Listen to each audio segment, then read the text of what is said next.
제가 한국에서 교회를 1년 다녔고 한국 교회에서 1년 다녔는데 한국에 오면 느껴지는 게 목사님 한국 목사님들은 인사하는 걸 좋아한다. 서로 마주 보며 반가워요 인사하고.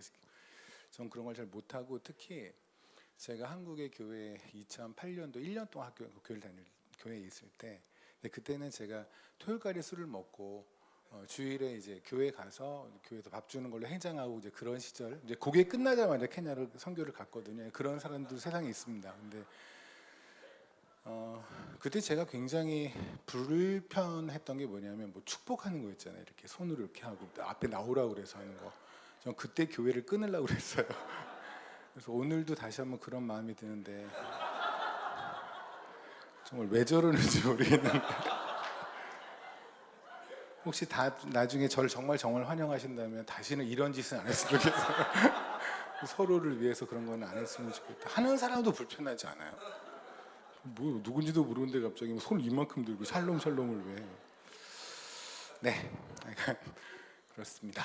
오늘 나눌 말씀은 레위기 21장 16절에서 21절까지 말씀을 저희가 읽었고요. 그리고 오늘 저에게 감사하게도 말씀을 길게 해도 괜찮다라고 하셔서 모르겠습니다. 뭐 또 그 90분에서 100분에서 뭐 그렇게 말씀했는데 목사님 얼굴은 아닌데 어쨌든 뭐 그렇게 저는 그렇게 들었는데 일단 여기서 들어왔는데 말씀을 전하는 사람의 마이크를 뺏는 교회는 아니라고 생각합니다. 그래서 저는 그렇게 들었고 그 시간을 가능하면 꽉꽉 눌러서 쓰도록 하고요. 중간에 바쁘신 분이 있으면 가시면 제가 지목하여 부르겠습니다. 레위기 21장의 말씀은 좀 불편한 말씀이에요. 이 말씀이 하나님이 오지 말아라, 내 앞에 오지 말아라 하는 사람의 목록을 쭉 적혀져 있는 거예요. 제가 조금 전에 읽었지만 제가 다시 한번 읽으면 17절의 말씀입니다. 아론에게 말하여 이르라, 누구든지 너의 자손 중에 대대로 육체에 흠이 있는 자는 그 하나님의 음식을 드리려고 가까이 오지 못할 것이니. 그러니까 하나님께서 네가 음식을 가져와도 내가 받지 않겠다. 그러니까 애초부터 오지 말아라 라고 하는 자의 목록인데, 근데 그 목록을 읽다 보면 굉장히 마음이 좀 불편해지는 것이 18절에 보면 맹인 또는 다리 저는 자, 코가 불완전한 자, 기체가 더한 자, 발 부러진 자, 손 부러진 자, 등 굽은 자, 키 못 자란 자, 눈에 백막이 있는 자, 습진이나 버짐이 있거나 고환이 상한 자. 그러니까 그냥 쉽게 간단히 말하면 몸이 참 불편한 사람들이에요. 그죠? 눈이 뭐 멀기도 했고 등도 구부러져 있고 손발이 부러진 사람도 있고, 네, 그렇습니다. 그런데 하나님께서 이렇게 몸에 장애가 있다고 그래서 내 앞에 오지 말아라 하는 하나님이 아니신 건 여러분이 아시잖아요. 그 하나님이 이 땅에 오셔서 직접 그 맹인의 눈을 띄우셨고, 그 맹인이 그 주님에게 간 것도 아니라 주님이 그에게 갔고, 주님이 모든 그 이 목록에 적혀 있는 사람 한 사람 한 사람을 주님이 직접 가서 다 치유하셨잖아요. 안식일에 등이 굽은 여인을 또 허리를 피시기도 하셨고, 손이 말라버린 사람의 그 손을 또 고치시기도 하셨고, 그러니까 주님이 지금 모순된 거예요. 왜냐하면 구약에 있는 하나님과 신약에 있는 하나님 다르지 않고, 그리고 그 하나님이 이 땅에 내려오셔서 직접 하신 일이 레위기 21장에 내 앞에 오지 마, 끔찍하니까 내가 니네 그런 꼴도 보기 싫거든 하고 했던 그 목록에 주신 것과는 전혀 반대되는 행동을 주님께서 하셨기에 우리는 이것을 육체적인 걸로 해석하면 안 된다는 건 여러분도 동의를 하실 거예요. 예를 들어서 내가 이번에 길을 가다 발이 부러졌다, 그러니 난 교회 안 가야지, 그렇게 생각하는 분이 있다면 그건 이상한 사람이잖아요. 왜냐면 레위기 21장에 어차피 내가 가도 하나님이 안 받으니까 안 갈래. 그래서 교회 가기 싫으면 벽 한 번 치고 손 부러졌어. 그러고 그렇게 하는 우리가 되어서는 안 되는 건 아시잖아요. 그러면 이 내용들은 어떤 걸까? 거기서 오늘 나누고 싶은 건 발 부러진 자입니다. 하나님께서는 발 부러진 자가 무엇이기에 하나님 앞에 오지 말라고 하시는 걸까? 제가 이 말씀을 보게 된 건 말라기의 말씀을 보다가였어요. 말라기를 잠깐 볼까요? 말라기 21장에 말라기 1장에 보면은요. 우리 1절부터 5절까지의 말씀에서 주님께서 그 말씀을 하시잖아요. 야곱은 내가 그가 뱃속에 있을 때부터 사랑하였고 에서는 뱃속에 있을 때부터 내가 미워하였다라고 얘기를 했습니다. 사실 제가 이 말씀을 보면서 개인적으로 많이 회개를 많이 했던 것이, 성경을 많이 본다고 봤고, 그런데 이제 제가 지금 이 말씀을 다시 보게 되는 건 제가 성경이 좀 너덜너덜해서 성경을 이제 다시 좀 바꾸는 과정에서 그러다 보니 말씀을 다시 이렇게 쭉 보게 되는 은혜가 있는데, 보다 보니 제 스스로 너무나 많이 회개가 된 것이 사실 말라기 1장 1절서부터 5절까지의 내용은 이제 신학교를 다니시는 분들이나 또 말씀을 깊이 공부하신 분들은 알겠는데 제한적 속죄라는 게 있어요. 칼빈이 말했던 5대 강령 중에서 튤립 중에서 제한적 속죄가 뭐냐면 그 L에 속하는 거죠. Limited Atonement라고 영어만 나오면 사람들이 눈이 갑자기 이러는데 Limited Atonement라고 해서 제한적 속죄, 다시 말하면 하나님 주님께서 십자가에 죽으셨는데 그게 모든 일을 위해서 죽은 것이 아니라 주님이 선택한 백성을 위해서 그 피가 능력이 있다라는 얘기잖아요, 그죠? 그래서 우리는 믿습니다. 우리가 다 선택된 사람이라는 걸 믿잖아요. 그러니까 저는 딱 거기까지였던 거예요. 그러니까 이거를 읽고 여기서 말씀에서 묵상해서 제가 가르칠 내용까지만 묵상을 했고, 그러니까 말라기 1장 같은 경우에는 저한테는 그냥 그 정도 수준이었던 거예요. 마치 학교 선생님들이 또는 학원 선생님들이 누구 애들한테 가르칠 때 그 교재에서 아 이건 이렇게 가르치면 되겠구나, 그 정도 수준의 그걸 뽑아먹는 정도 수준 말씀을 봤는데, 그러다 보니까 밑에 있는 말씀을 제대로 좀 하나님의 마음으로 보지 않았던 것 같아요. 그런데 하나님의 마음으로 보다 보니까 6절의 말씀에 이런 말씀이 있더라고요. 내 이름을 멸시하는 제사장들아. 아마 여러분도 한번 100번은 읽었을 말씀인데 여러분도 얼마나 이것을 진지하게 여태까지 봤었는지 스스로 한번 점검해 보셨으면 좋겠어요. 내 이름을 멸시하는 제사장들아, 나 만군의 여호와가 너에게 이르기를 이들은 그 아버지를 종은 그 주인을 공경하나니 내가 아버지일진데 나를 공경함이 어디 있느냐라고 말씀하시는 거예요. 저는 이것을 그냥 남 얘기라고 봤던 것 같아요. 그렇게 여러 번 성경을 봤는데도 불구하고 남 얘기로 봤다가 하나님의 은혜로 감사하게도 여기서 말하는 이 제사장들이 우리가 다 알다시피 베드로서에서 나오는 왕 같은 제사장들, 우리를 의미한다면 여러분 동의하실 거고요. 그렇다면 우리 한 명 한 명에게, 저에게 지금 하시는 말씀인데, 하나님께서 저에게 아버지를 아버지로 대우하지 않았고 주인을 주인으로 대우하지 않았다고 말씀하시는 거예요. 저는 분명히 하나님 아버지라고 소리치며 기도했고, 그리고 주님을 주님이라고 항상 말하고, 내 인생의 주님은 당신입니다, 저의 모든 계획마저 당신 겁니다 라고 고백을 수차례 수백 차례 했는데, 주님이 이 말씀을 하시는 것이 과연 나를 비켜가 누군가한테 하는 얘기인가? 그게 아니라는 마음이 들어서 7절에 보니까 너희가 더러운 떡을 나의 제단에 가져왔다고 하시고요. 8절에 보면 만군의 여호가 이르노라 너희가 눈먼 재물을 가져왔고 저는 것 그리고 병든 것을 가져왔다고 하시는 거예요. 그러면 우리가 알다시피 지금 21세기 있는 교회에서 하나님에게 염소와 양과 소를 가져오진 않잖아요. 그러면 저희가 여기서 헌금을 갈 때 뭐 그 헌금이 눈먼 헌금이라든가 저는 헌금이나 병든 헌금일 수는 없을 텐데, 그렇다면 이 헌금은, 이것은 아마도 로마서 12장에서 말하는 우리가 삶에서 산 제물로 내 삶을 드리고 싶다라고 하는 우리가 희생 제물이고 우리가 산 제물이라고 한다면, 나의 삶이 눈먼 삶이라고 한다면 그럼 하나님 입장에서 눈먼 제물이 되겠죠. 저의 삶이 저는 제물이라고 한다면 하나님도 저는 제물이 되겠죠. 하나님 보시기에 저는 산 제물로 드렸는데 하나님 보시기에는 끔찍하게 보기 싫은 병든 제물일 수도 있는 거잖아요. 그렇다면 이게 너무나 심각한 문제이고 굉장히 절박한 문제로 다가왔어요. 근데 문제는 뭐냐면 무엇이 눈먼 재물이냐는 거예요. 그러니까 저의 삶이 어떤 것이 눈먼 재물의 삶이냐는 거죠. 저의 삶이 어떤 것이 저는 삶이냐는 거예요. 저의 삶의 어떤 부분이 병든 삶이냐는 거예요. 그런 거 보다 보니까 간단히 하나만 정리하면, 저는 자 오지 말라고 하셨잖아요. 근데 이 저는 자라는 것이 히브리서에 보면, 하나 볼까요? 히브리서를 잠깐 보면 12장입니다.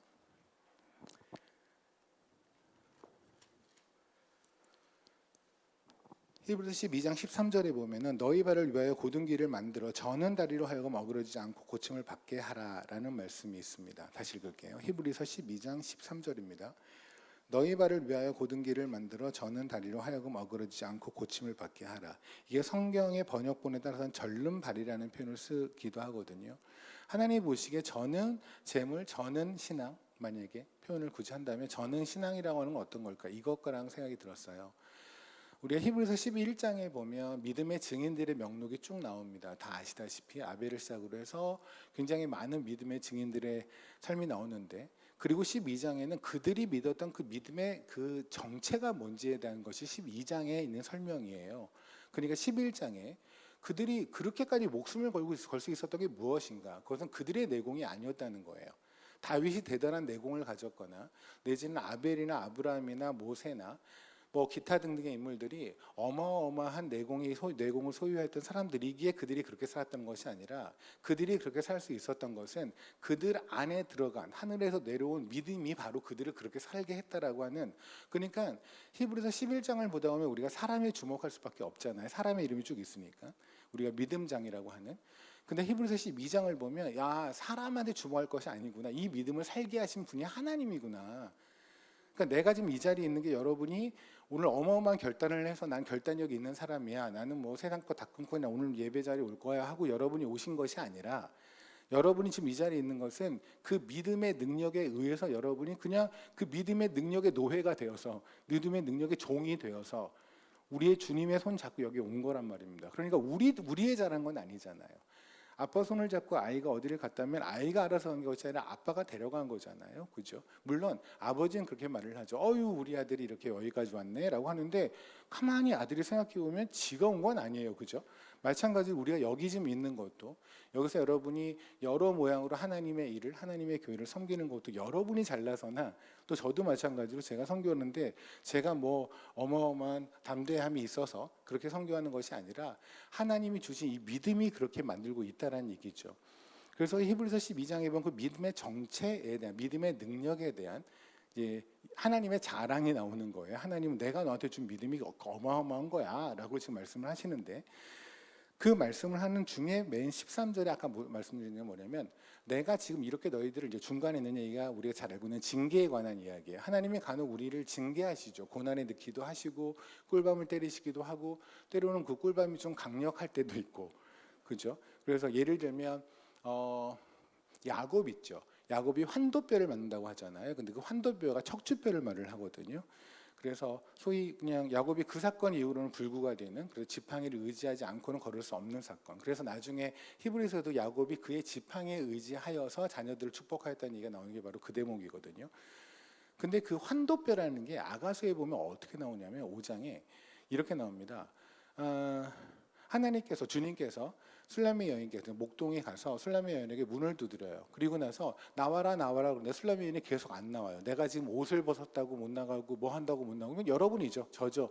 주님께서 이렇게 하자라고 하는데 수많은 핑계들이 있잖아요. 저 지금 뭐 직장도 가야 되고 뭐도 해야 되고 뭐도 해야 되고. 그래서 지금 주님은 당장 지금 우리가 주님을 만나야 되는데 우리는 주님을 지금 당장 만나지 않을 100가지 이유를 주님께 대고 있어요.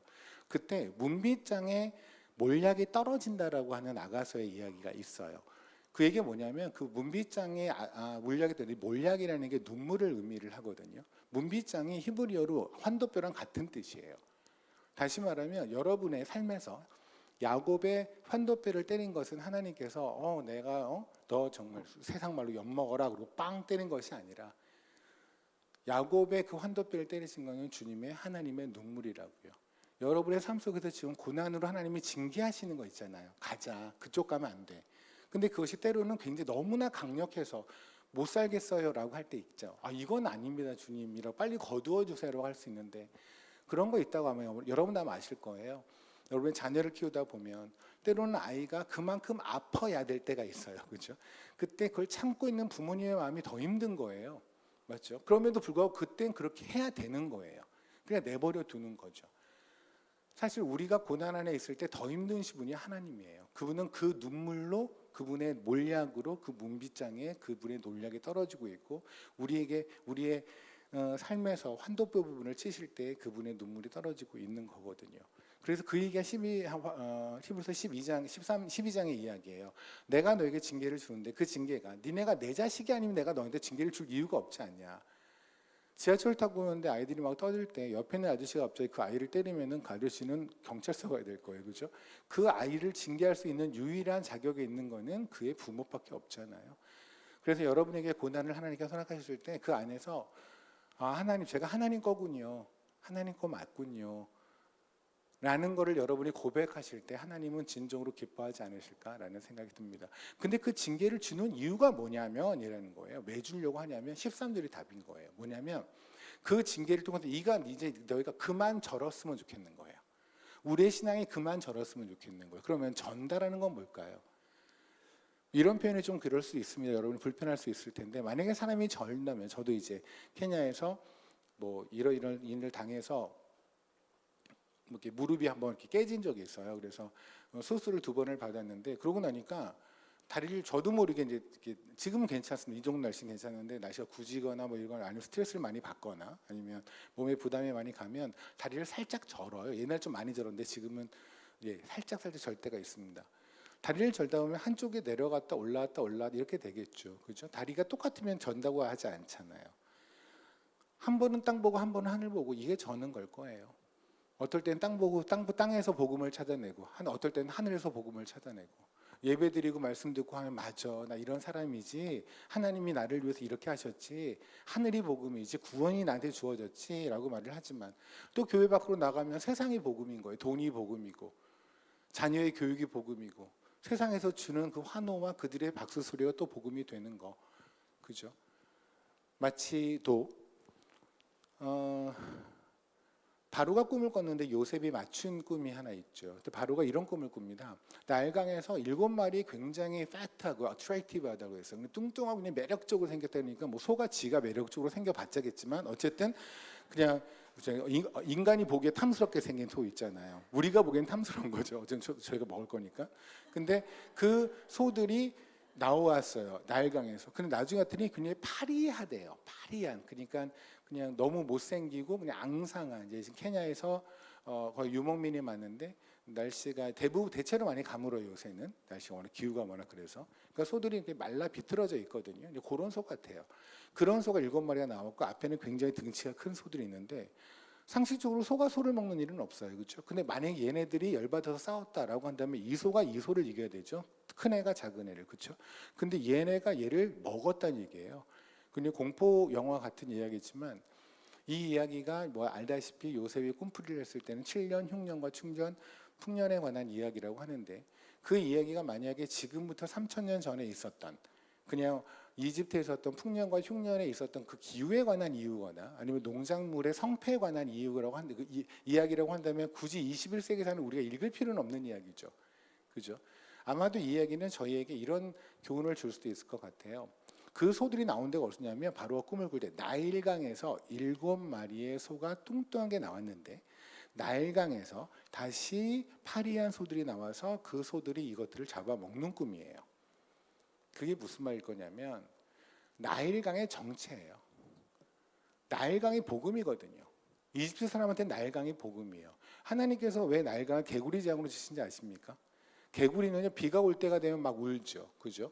비가 많이 오는 것은 이집트 국민한테 너무 좋은 거예요. 왜냐하면 나일강에 물이 넘치면 너무 많이 와서 넘치면 얘네들이 토사를 데리고 가서 저쪽 가서 평야를 만들고 농지를 만들 거거든요. 비가 적당히 오면 또 그대로 좋은 거예요. 그래서 비가 오면 올수록 좋은 거예요.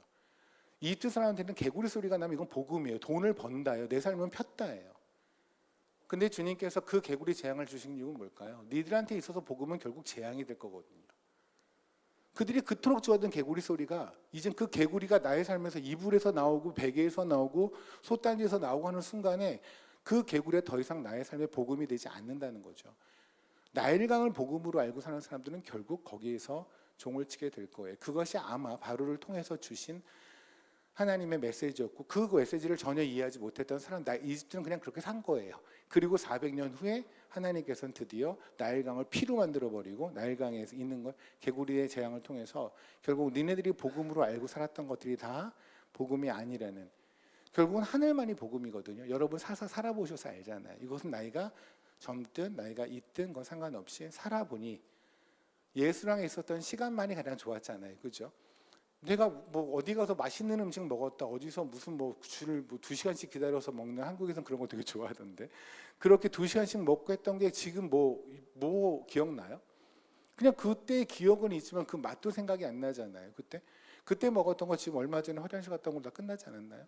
그렇잖아요. 아무것도 아닌 거 결국은 똥 될 거 가지고 그걸 복음으로 알고 사는 거예요. 그렇잖아요. 그 명품 가방이 그 남들이 살고 싶은 그 아파트가 남들이 가고 싶은 그 대학교가 남들이 그리도 다니고 싶은 그 회사가 나에게는 복음인 거죠. 근데 그렇게 갔는데 나중에 주님 앞에 서면 주님께서 여러분들을 네가 삼성맨이었구나 하고 안아주실까요?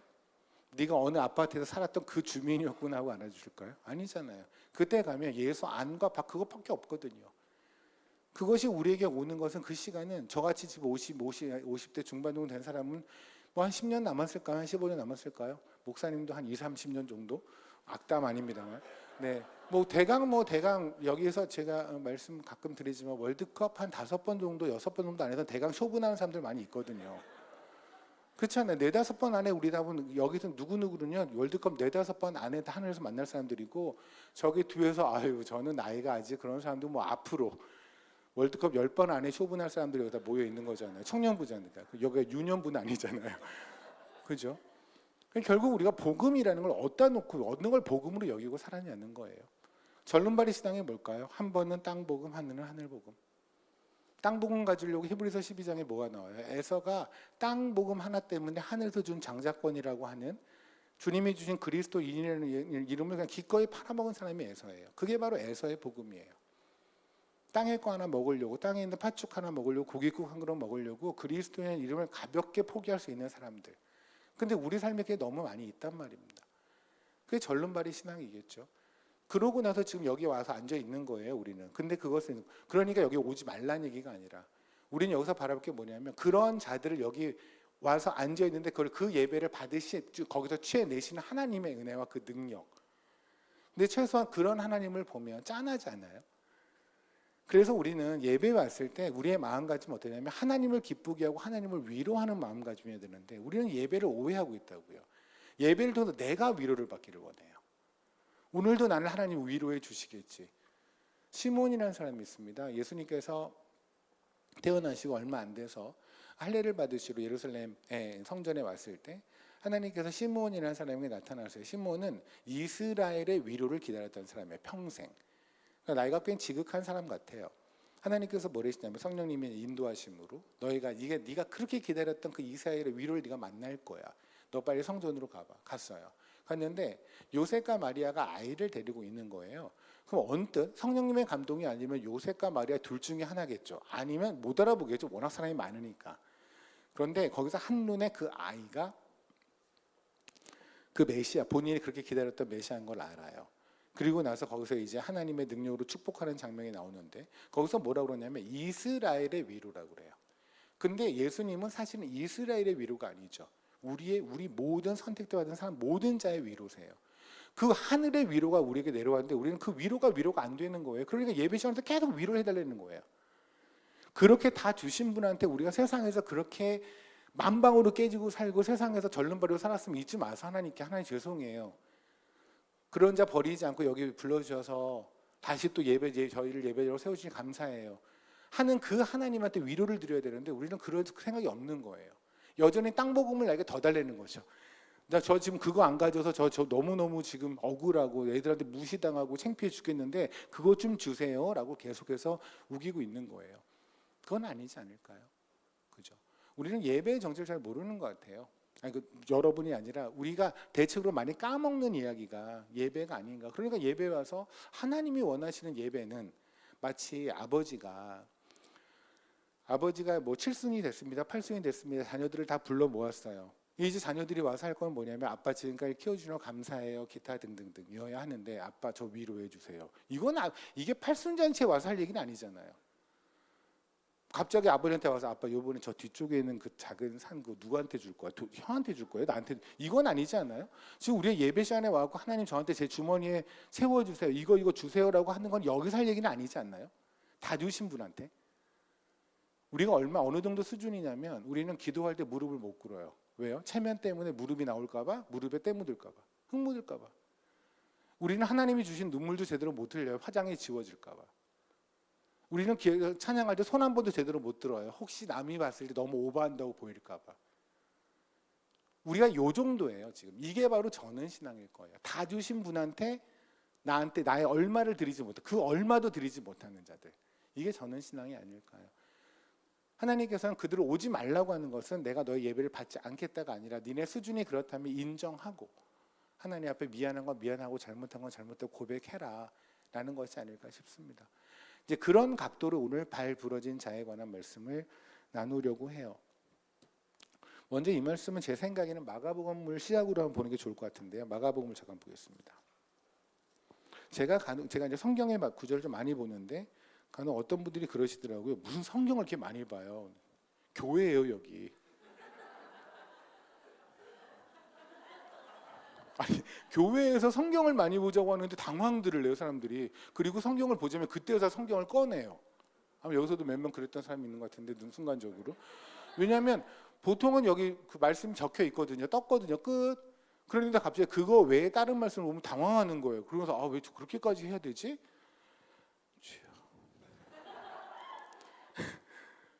그러지 맙시다 우리. 마가복음 2장 1절입니다. 중풍병자를 고치시는 이야기가 나옵니다.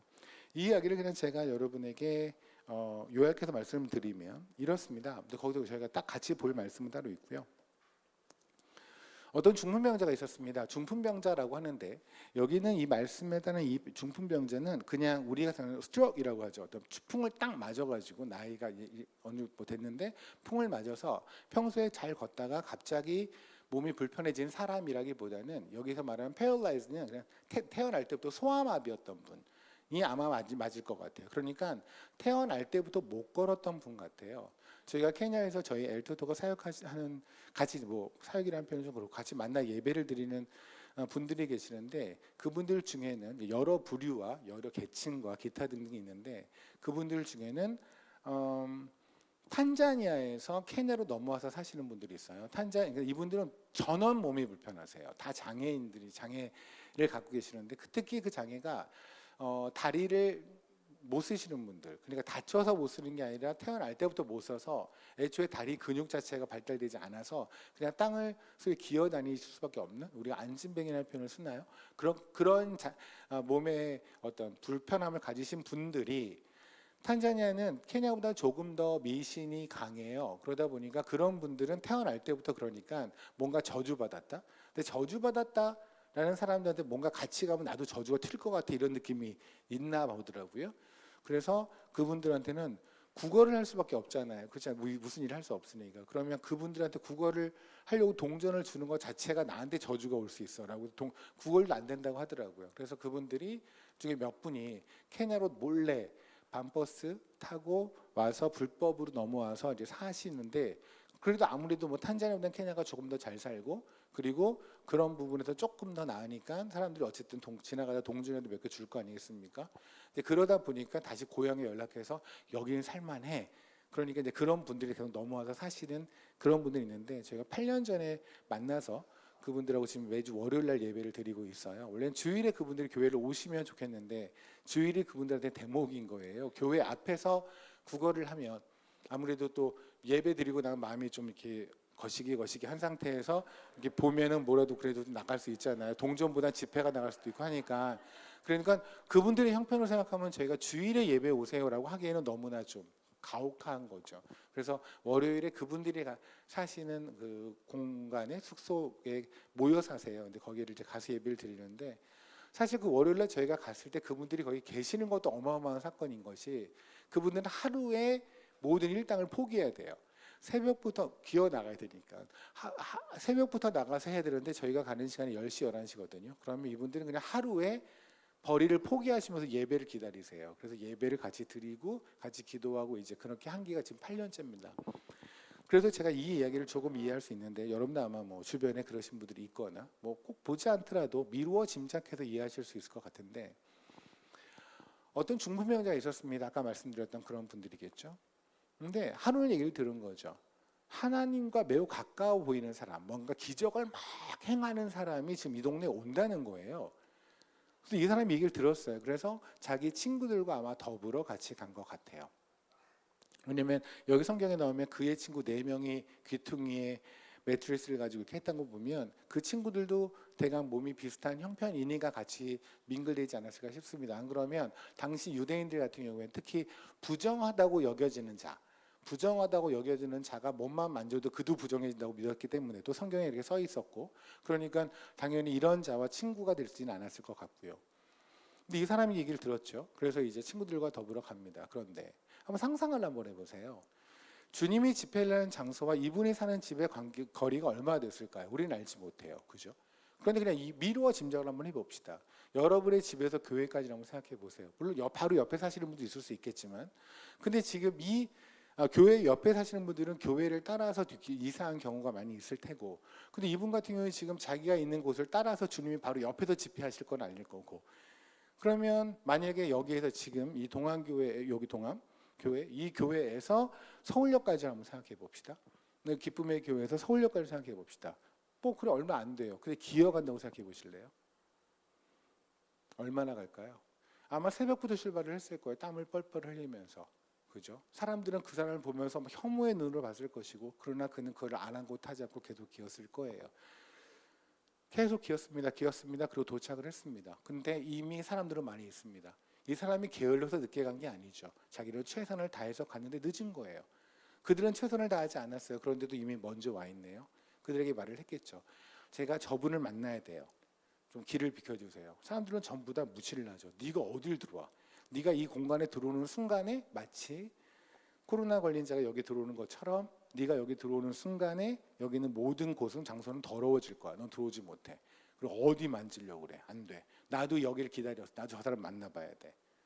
그러니 이 사람이 결국 내린 결론은 뭐냐면 위로 올라가는 거겠죠. 지붕으로 올라갑니다. 당시 유대 집안의 건축물 자체가 그럴 수 있었으니까 올라가서 지붕을 뚫어요. 얼마나 창피했을까요? 생각을 한번 해보세요. 자기를 다 주목할 거예요. 그죠? 여러분이 만약에 갑자기 여기 문이 뒤쪽에다 문 닫고 앞으로 누가 들어왔다고 칩시다. 예배 중에 죽을 것 같을 거예요. 그죠? 들어왔다가 뭐지? 그죠? 그 사람도 아마 제가 아까 말한 것처럼 교회를 그 위로 끊을 수도 있을 거예요.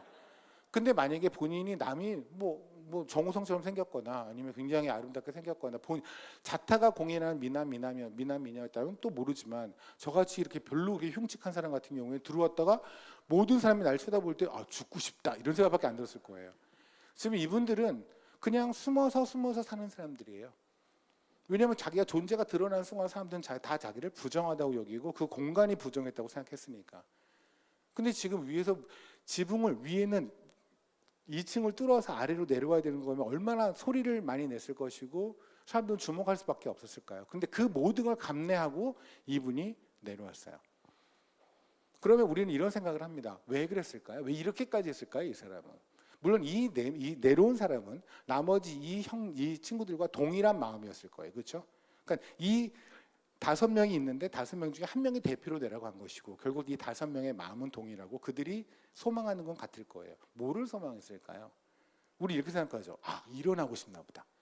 일어나 걷고 싶나 보다. 평생 소원이 일어나 걷고 싶은 건데 걷게 해줄 수 있어요? 이 기적의 인간이 왔으니까. 그렇잖아요. 그럼 미라클맨이잖아요. 이 사람이 왔으니 뭔가 할 수 있지 않을까? 라는 소망 갖고 내려왔다고 생각하잖아요. 근데 성경은 그렇게 말하지 않아요. 여러분도 마찬가지로 여러분이 만약에 현재 중풍병자로서 이 매트리스에 누워서 내려왔다. 그리고 주님 앞으로 내려왔다 했을 때 여러분이 가지고 있는 소망이 난 일어나고 싶어서 라고 했다면 여러분의 신앙도 지금 점검이 필요한 신앙일 겁니다. 보세요. 마가복음 2장 1을 보면 4절입니다. 무리들 때문에 예수께 데려갈 수 없으므로 그 계신 곳에 지붕을 뚫어 구멍을 내고 중풍병자가 누운 상을 닫아내리니 예수께서 그들의 믿음을 보시고, 믿음을 보셨어요. 그죠? 그리고 중풍병자에게, 그럼 우리가 이제 예상하는 답은 일어나 걸어라예요. 그죠? 그런데 뭐라고 그러시냐면 예수께서 그들의 믿음을 보시고 중풍병자가 일어나 작은 자 내가 죄의 사함을 받았느니라요. 이건 뜬금없죠. 우리가 예상한 건 일어나 걸으라는데 사실 주님께서 일어나 걸으라는 거는 그 뒤에예요. 11절. 내가 내게 이르노니 일어나 내 상을 가지고 집으로 가라. 그러니까 일어나 걸으라는 건 11절이고요. 이를 보자마자 한 것은 네가 죄사함을 받았다예요. 이 이야기는 뭐냐면 이런 겁니다. 이거를 보는 사람들이, 이제 서기관하고 이 사람들이 열이 받은 거예요. 열이 받아서 지가 뭔데 죄를 사해? 이런 거죠. 죄를 사할 수 있는 건 하나님밖에 없잖아. 물론 그 서기관들과 율법학자들 이런 사람들은 성경에 빠삭한 사람들이니까 죄를 사할 수 있는 존재는 하나님밖에 없다는 걸 너무나 잘 알아요. 그러니 그들이 보기에 예수님은 하나님이 아니고, 그러니 하나님이 아닌 예수님이 갑자기 누군가의 죄를 사했다고 한다면 그게 말이 안 되는 거잖아요. 그래서 신성모독이다, 블라스피미다. 너는 지금 신성모독을 했으니까 이건 이제 신성모독을 했던 건 죽을 수 있는 거거든요. 그러니까 소위 이거 하나만 건수를 잡아도 예수를 충분히 죽일 수 있다라고 신난 상태예요.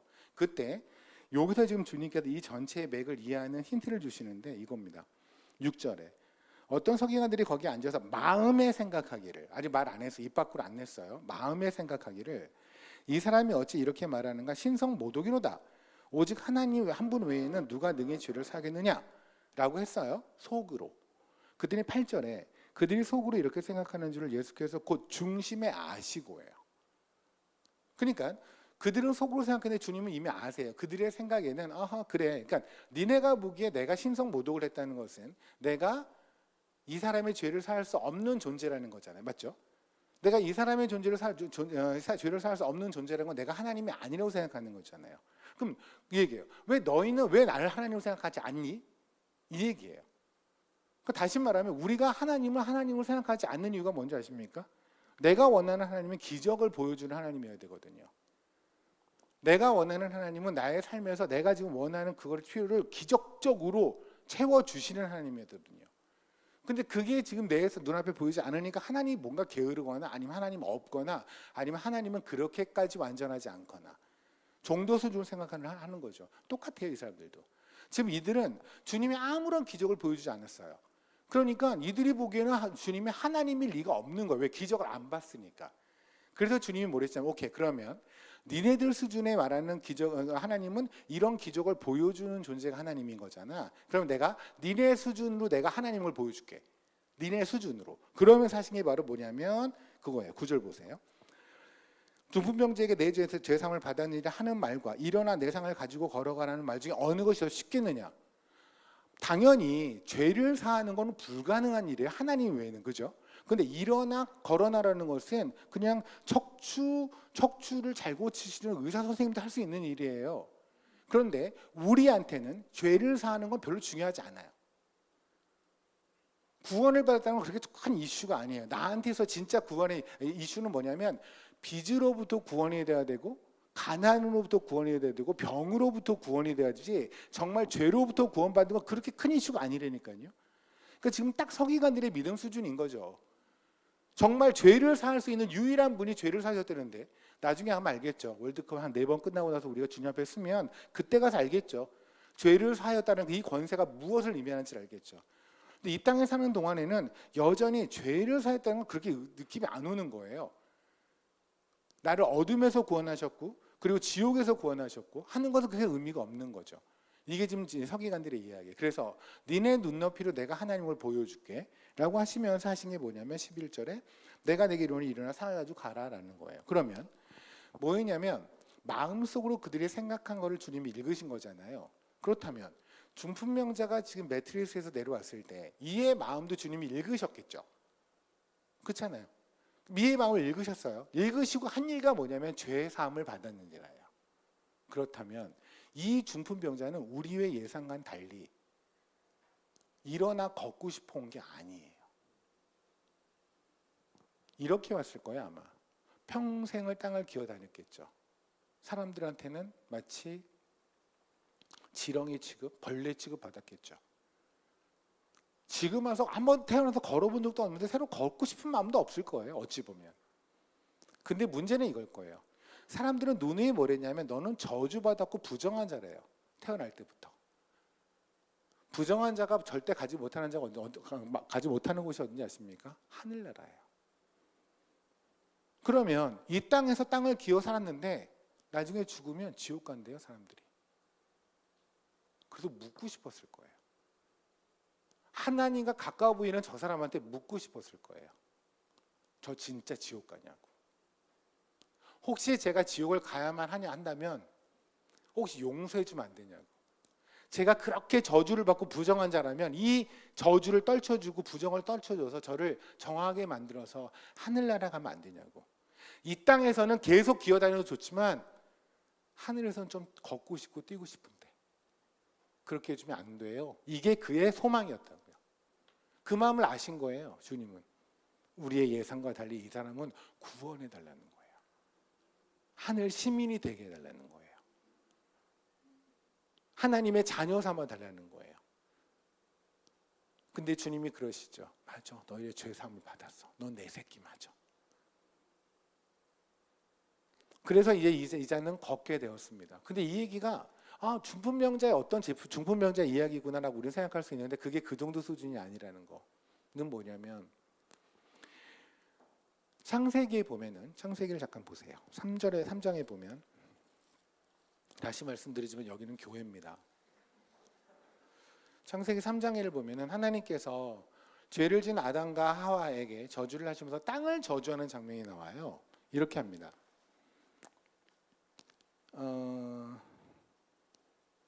14절에 여호와께서 뱀에게 이르시되 내가 이렇게 하였으니 내가 모든 가축과 들의 모든 짐승보다 더욱 저주를 받아 배로 다니고 살아있는 동안에 흙을 먹을지니라 라고 말씀을 하시죠. 그런데 그 위에 보면 하나님께서 이제 땅을 저주하시면서 15절, 16절에서 저주의 얘기가 쭉 나오거든요. 보세요. 여러분 기억하실 거는 사탄이 왜 크리스찬을 괴롭히는지 아십니까? 하나님이 인간을 만들 때, 세상을 만들 때, 하나님이 세상을 만들 때 흙을 두 가지를 사용하세요. 우리를 만들 때 흙 하나님 사용하셨고 짐승도 흙을 사용하셨거든요. 그러니까 그 흙과 우리의 흙이 같을 거라고 생각을 해요. 저는 그걸 처음에 그 생각했을 때 굉장히 불쾌했어요. 하나님이 저 바퀴벌레를 만든 재료와 나를 만든 재료가 같다고? 물론 말은 못했어 하나님 앞에. 혹시 또 뭐라고 그러실까 봐 가만히 있는데 속으로 아주 저속으로 그냥 그런 거죠. 막 머리 흔들면서 하나님도 모를 정도로 속으로 막 그렇게 하면서 근데 그건 아니잖아요. 하나님 어디 바퀴벌레하고 저거 재료가 같을 수 있나요? 혹시 만약에 생각해 보신다면 기분이 괜찮으세요? 바퀴벌레하고 나하고 재료가 같다? 물론 우리는 다 그래도 하나님 오르십니다라고 고백하는 자들인 건 맞지만 그래도 불편한 건 사실이잖아요.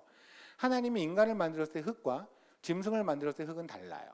창세기 2장에 보면 하나님께서 인간을 7절에 보면 만드시잖아요. 7절에 여호와 하나님이 땅의 흙으로 사람을 지었다라고 말씀하시죠. 그리고 2장 동일한 2장에 19절에 하나님이 흙으로 다 각종 들짐승과 공중의 새를 지으셨다라고 나오잖아요. 그때 흙과 이때 흙이 달라요. 하나님이 인간을 만든 흙을 아파르라는 흙을 쓰시고요. 그리고 짐승을 만들 때 쓰신 흙은 아다마라는 흙을 쓰세요. 하나님 흙의 종류를 다르게 쓰셨어요. 그런데 문제는 뭐냐면 이거예요. 그러면 인간을 만들었을 때는 아파르라는 지금도 약간 머리를 쓰셔야 됩니다. 외우셔야 돼요. 이거 놓치면 조금만 더 옆에서 제 설교 듣자고 뭐라고 이렇게 되니까 잘 들으세요.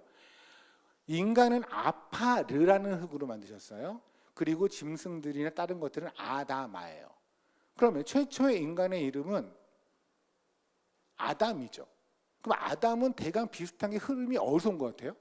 아다마에서 온 것 같죠. 근데 아까 제가 아다마는 무엇의 재료라고요? 짐승. 이상하다. 그럼 최초의 인간이라고 그러면 아파르에서 와야 되잖아요. 그럼 아팔이라고 하든가 어쨌든 대강 그쪽 류여야 하잖아요. 아팔이든 어팔이든 이런 식으로. 근데 아다마에서 온 거 누가 봐도 아담이라는 이름은 아다마에서 온 거거든요. 근데 아다마는 짐승을 만들 때 재료라고 그랬잖아요. 그게 하나님의 우리가 죄를 질 걸 아시는 거예요. 하나님은 우리를 지으실 때부터 얘가 원래 넘어질 인간들이에요. 왠지 아세요? 인간은 불완전하거든요. 어떤 사람들은 그래요. 하나님이 우리를 만드실 때 아담과 하와를 만들 때 그들이 죄를 질 걸 미리 아셨을까요? 미리 모르셨으면 하나님이 아니죠. 그럼 전지전능이 아니죠.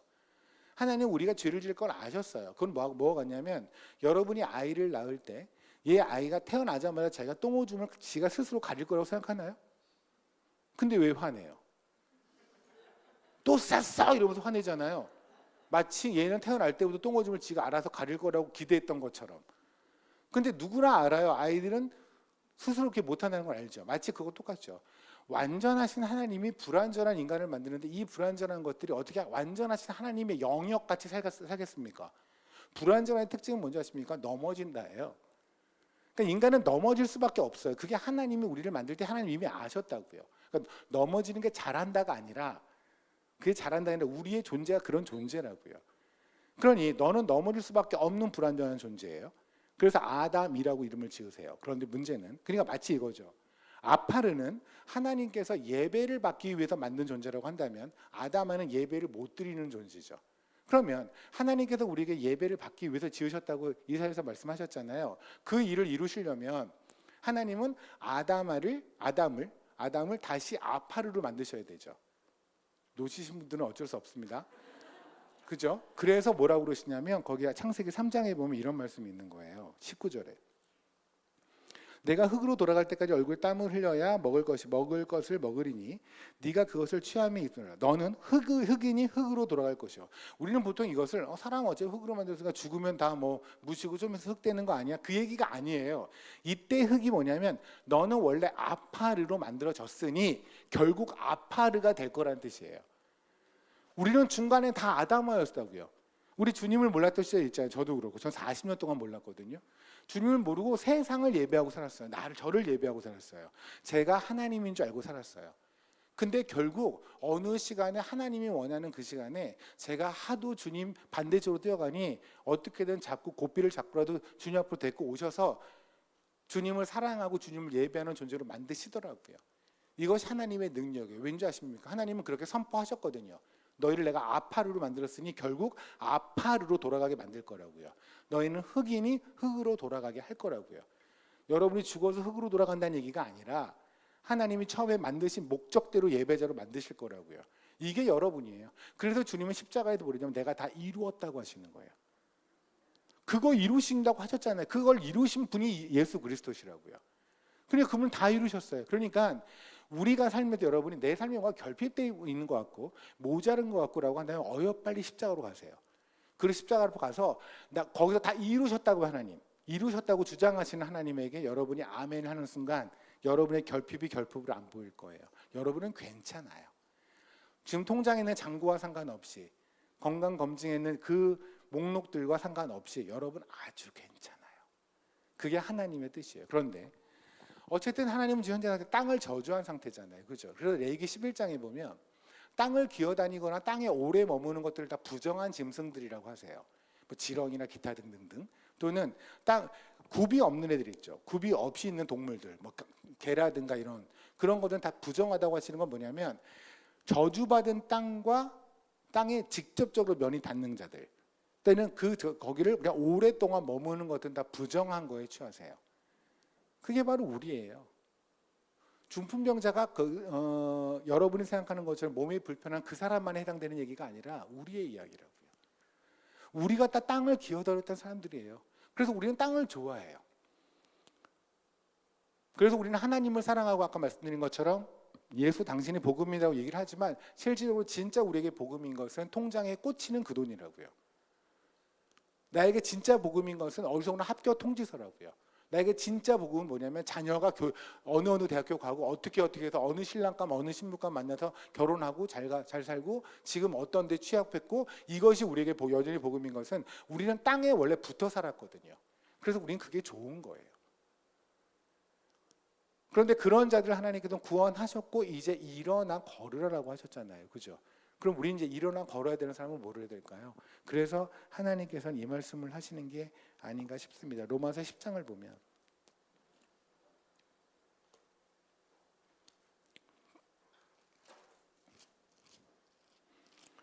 로마서 10장을 보면 하나님께서 우리에게 이제 구원을 했고 너희가 일어나 걸으라고 하셨던 그 주님의 속내가 드러납니다. 10절에 이렇게 말씀하십니다. 14절부터 제가 읽겠습니다. 그런즉 그들이 믿지 아니하는 일을 어찌 부르리요 듣지도 못한 이를 어찌 믿으리요 전파하는 자가 없이 어찌 들으리요 보내심을 받지 아니하였으면 어찌 전파하리요 기록된 바 아름답도다 소식 전하는 자들의 발이여 함과 같으니라. 아멘. 이것이 이사야서의 말씀이잖아요. 우리의 몸 중에서 가장 감추고 싶은 곳은 발일 거예요. 그죠? 그래서 우리가 어디를 가나 어느 남의 집에 가면 제일 먼저 화장실 가서 발부터 닦잖아요. 우린 발이 그런 곳이에요. 오죽하면 이사야서 6장에서 하나님 앞에서 그냥 뭐를 하겠어요. 그 천사들이 그렇죠. 우리가 지금 흙을 만지기 위해서 뭐를 하겠어요. 그냥 맨날 이러고 있는 그 천사들이 자기의 눈을 가려서 하나님의 영광을 바라보지 못하고 그리고 그들의 발을 가릴 정도로 발은 그런 곳이에요. 그런데 하나님께서 뭐랬냐면 너의 발이 아름답다고요. 무엇할 때? 그 복음을 들고 전할 때. 하나님께서 우리를 일어나 걸으게 하신 이유가 뭘까요? 일어나 걸어서 복음 전하라고요. 근데 우리가 제일 안 하는 게 바로 그거예요. 그게 바로 뭐냐면 지금 성경에서 지금 레위기에서 말씀하시는 발 부러진 자가 아닌가 싶습니다. 요한복음 11장을 보면 우리가 다 아시는 얘기입니다. 나사로의 이야기가 있죠. 죽은 나사로를 살리는 이야기가 있습니다. 너무너무 잘 알는 이야기예요. 근데 우리는 요한복음 11장에 나사로가 살아난 이야기에 좀 머무는 경향이 있는데 그 뒤에 12장을 보시면 9절서부터 제가 읽겠습니다. 유대인의 큰 무리가 예수께서 여기 계신 줄을 알고 오니 이는 예수만 보기 위함이 아니요 죽은 자 가운데 살리신 나사로도 보려 함이니라. 대제사장들이 나사로까지 죽이려고 모의하니 사람들이요 나사로를 죽이려고 했대요. 왜요? 나사로 때문에 많은 유대인들이 가서 예수를 믿음이로라. 나사로는 살았어요. 여러분 한번 생각해 보십시오. 여러분이 지금 암 선고를 받았어요. 그랬는데 살았어요. 당장 죽는다고 했는데 살았어요. 뭐 하실래요? 집에 딱 붙어 있을걸요. 어떻게 하나님이 살려주신 건데 이 몸 함부로 쓰겠어. 그럼 만약에 제가 이렇게 생각해 봅시다. 여러분 제가 사역하는데 차가 고장났어요. 뭐 엔진 고장났어요. 제가 요한 목사님한테 아주 미친 척하고 메일을 보냈어요. 목사님 제가 한 2천만 원이 필요한데 목사님 빨리 보내주세요 라고 했어요. 목사님이 그런 거죠. 너무 당황하면 말 따르게 되는 거. 그래서 너무 당당하게 말하니까 오케이 그래도 2천만 원을 보냈어요. 그래서 제가 차를 고쳤어요. 근데 그 다음에 제가 그 차를 쓴다라는 얘기를 못 들으시는 거예요. 그럼 요한 목사님이 아마 뭐지? 돈을 다 내셨나? 근데 저는 분명히 고쳤어요. 제가 차 고쳤다는 그 수리비 영수를 갖다 보냈어요. 그래서 저는 차를 고치고 다시는 안 쓰기로 결정했어요. 안방에 모셔놓고. 여러분 웃기죠 그게. 그럼 여러분의 병을 왜 고쳤을까 하나님은? 안방에 있으라고? 곱게 죽으라고? 암 없이 죽으라고? 하나님이 우리를 고치신 이유가 뭘까요? 복음 전하라고요. 근데 우리는 내 몸이 하나님이 낫게 해주면 내 상황이 낫게 하면 그걸 유지하느라고 하나님을 무시해요. 그것이 꼭 육체적인 것뿐만 아니라 재정적인 것도 마찬가지예요. 하나님이 여러분의 재정을 회복시켜줬습니다. 왜요? 하나님에서 쓰라고. 근데 자기 재정이 회복되어지면 어떻게든 그걸 아껴서 다시는 그런 상황을 가지 않으리라. 이거 어벙한 짓 아니에요? 이 어벙한 짓을 한다고요. 그런데 나사로는 어땠냐면 죽었다 살았어요. 우리는 그러잖아요. 죽을 뻔한 애가 아니라 이 사람은 정말 죽었어요. 4일 동안 죽었어요. 그리고 살아났어요. 살았는데 자기 몸에서 썩은 내가 났을 거예요. 그렇죠? 났잖아요. 썩은 내가 났을 거예요. 사람들이 다 증언해요. 당연히 죽었다고. 자기도 알죠. 나 죽었었어. 근데 살았어요. 근데 뭐를 했냐면 예수 전하러 다녔다고요. 이 사람 때문에 예수를 믿는 사람이 많아졌다고요. 그래서 대제사장이 거기 있는 바리새인들이 그들이 얘를 가만 냅두면 안 되겠다. 그래서 나사로까지 죽이기로 했다고요.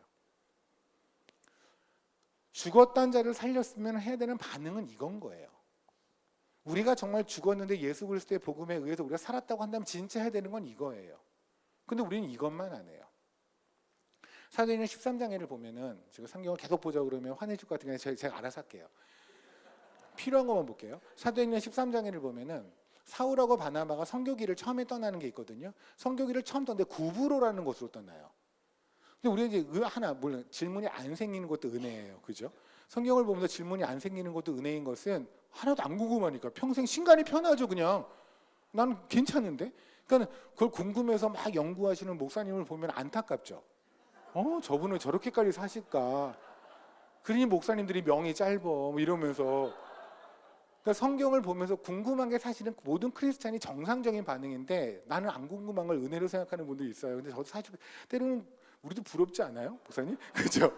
우리도 부럽기는 해요. 그렇게 신간편한 사람들이. 근데 어쨌든 간에 하나님께서 또 몰아서 이렇게 그냥 궁지로 몰아서 어쨌든 간에 일찍 죽게 하는 사람은 따로 있으니까 이렇게.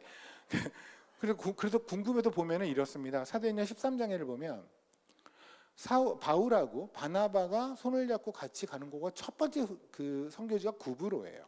근데 저같이 하나님께서 케냐로 보내고 케냐에서 죽게 하셨다. 그런 얘기가 간단한데 만약에 케냐에서 다른 곳으로 보내고 하셨다고 한다면 그러면 왜 첫 번째는 케냐였을까라는 거에 대한 퀘스천을 시킬 수 있겠죠.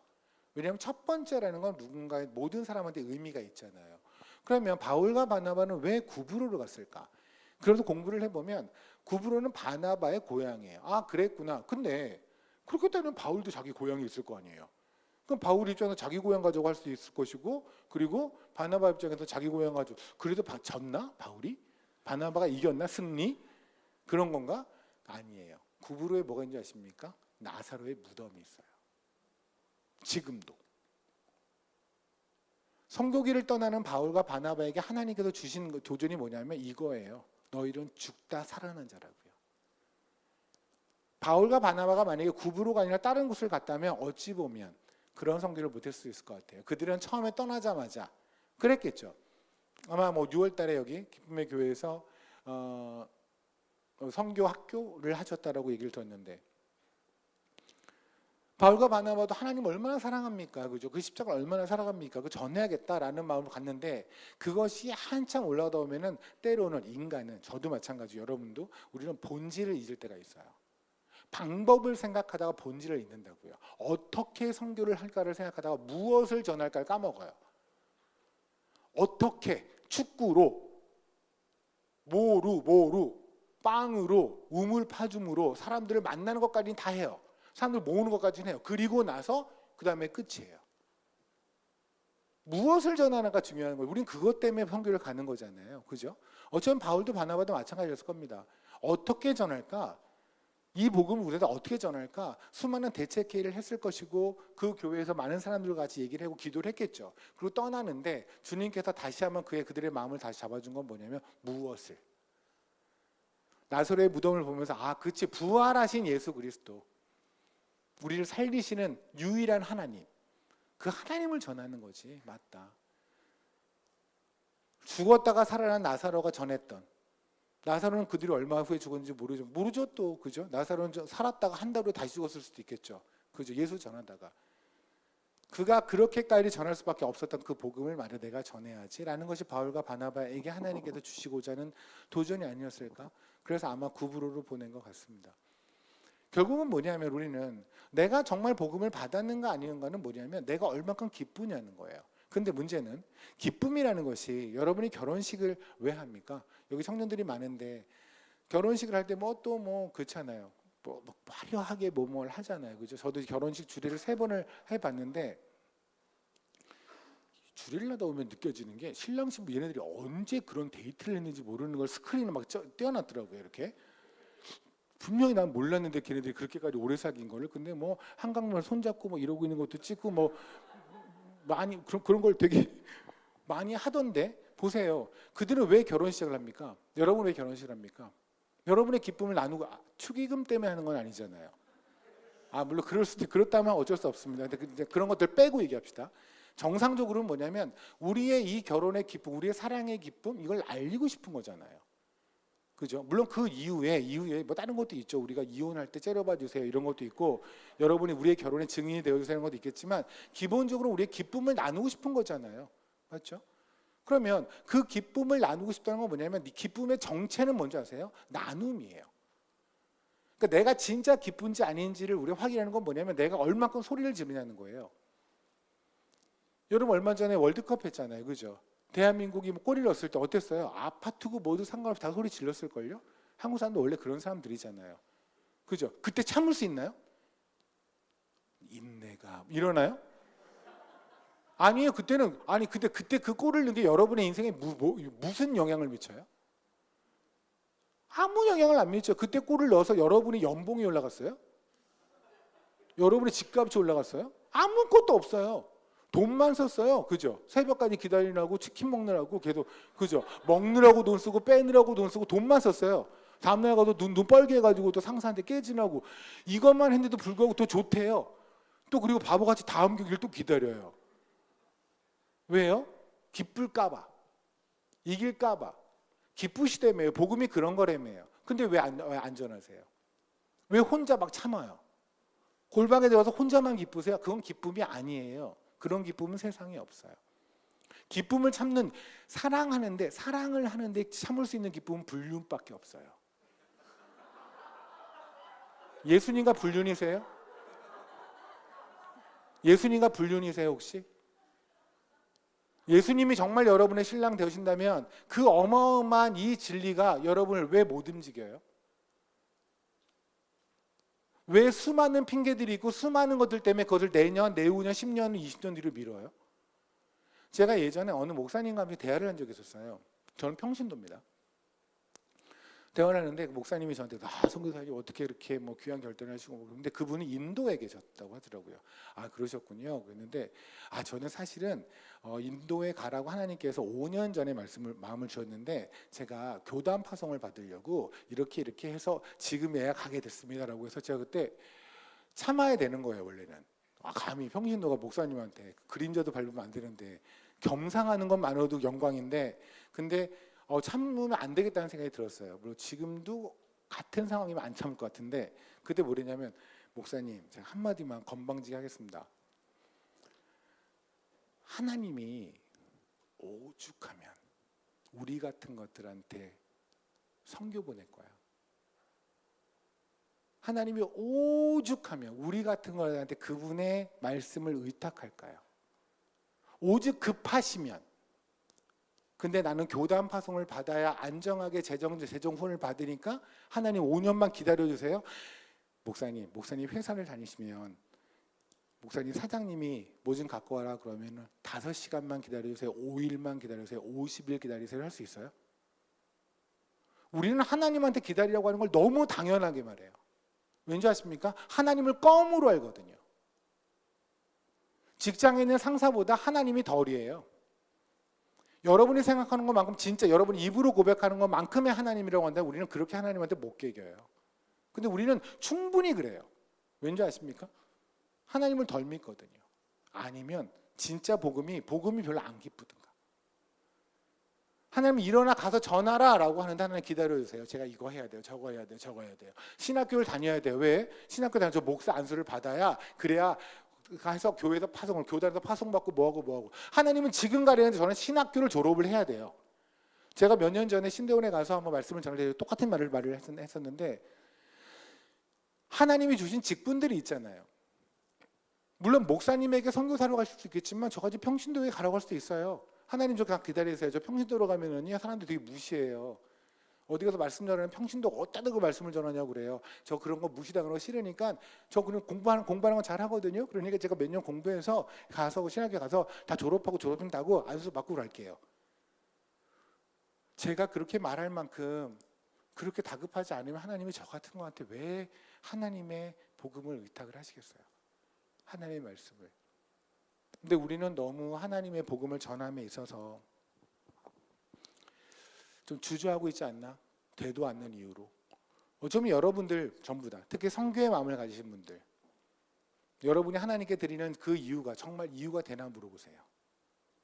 정말 이유가 되는지 한번 여러분이 정확하게 하나님 앞에 서보세요.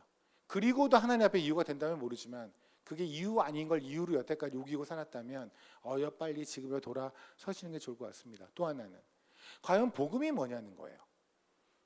우리는 예수 그리스도께서 십자가에서 죽으심으로 우리의 모든 죄를 담당하고 죽으심으로, 아까 제가 그랬잖아요. 모두에 제한적 속죄라는 말을 했죠. 그때 속죄라는 말이 어텀먼트라는 말인데, 어텀먼트라는 게 뭐냐면 AT예요. AT, 어턴이에요. 근데 이게 ATON인데, 뭐 M이 되게 나왔는데, at이라는 게 보통 뭐 영어 조금만 하셔도 아시는 장소 앞에 쓰는 거잖아요. at 다음에 있는 단어가 원이죠. 십자가에서 하나님이 나가 되신 곳, 그게 속죄예요. 나와 하나가 되신. 세상에 하나님이 절대 하나가 되면 안 되는 존재가 누군지 아십니까? 우리예요. 여러분 바퀴벌레와 하나가 되고 싶으세요? 하나님 입장에서는 가장 끔찍스러운 게 인간이에요. 얼마나 인간이 끔찍스럽냐, 인간의 죄인이 얼마나 끔찍스럽냐면, 레위기에서 하나님께서 희생제물을 가져와서 각을 치고 각을 뜨고 하시잖아요. 그게 하나님께서 죄인을 쳐버리고 싶으신 그분의 진심이에요. 우리는 원래 그렇게 죽어서 끝났어야 되는 자들이에요. 토막토막 내어져서. 그렇게 더럽고 더러운 자와 하나 되어서 십자가에서 죽으신 게 바로 뭐냐면 하나님이 우리에게 주신 속죄예요. 그게 복음이에요. 근데 우리에게는 아까 말씀드린 것처럼 여전히 복음이 나일강에 있다니까요. 성경에 보면 하나만 보겠습니다. 열왕기상 1장을 잠깐 보시면 이건 보겠습니다.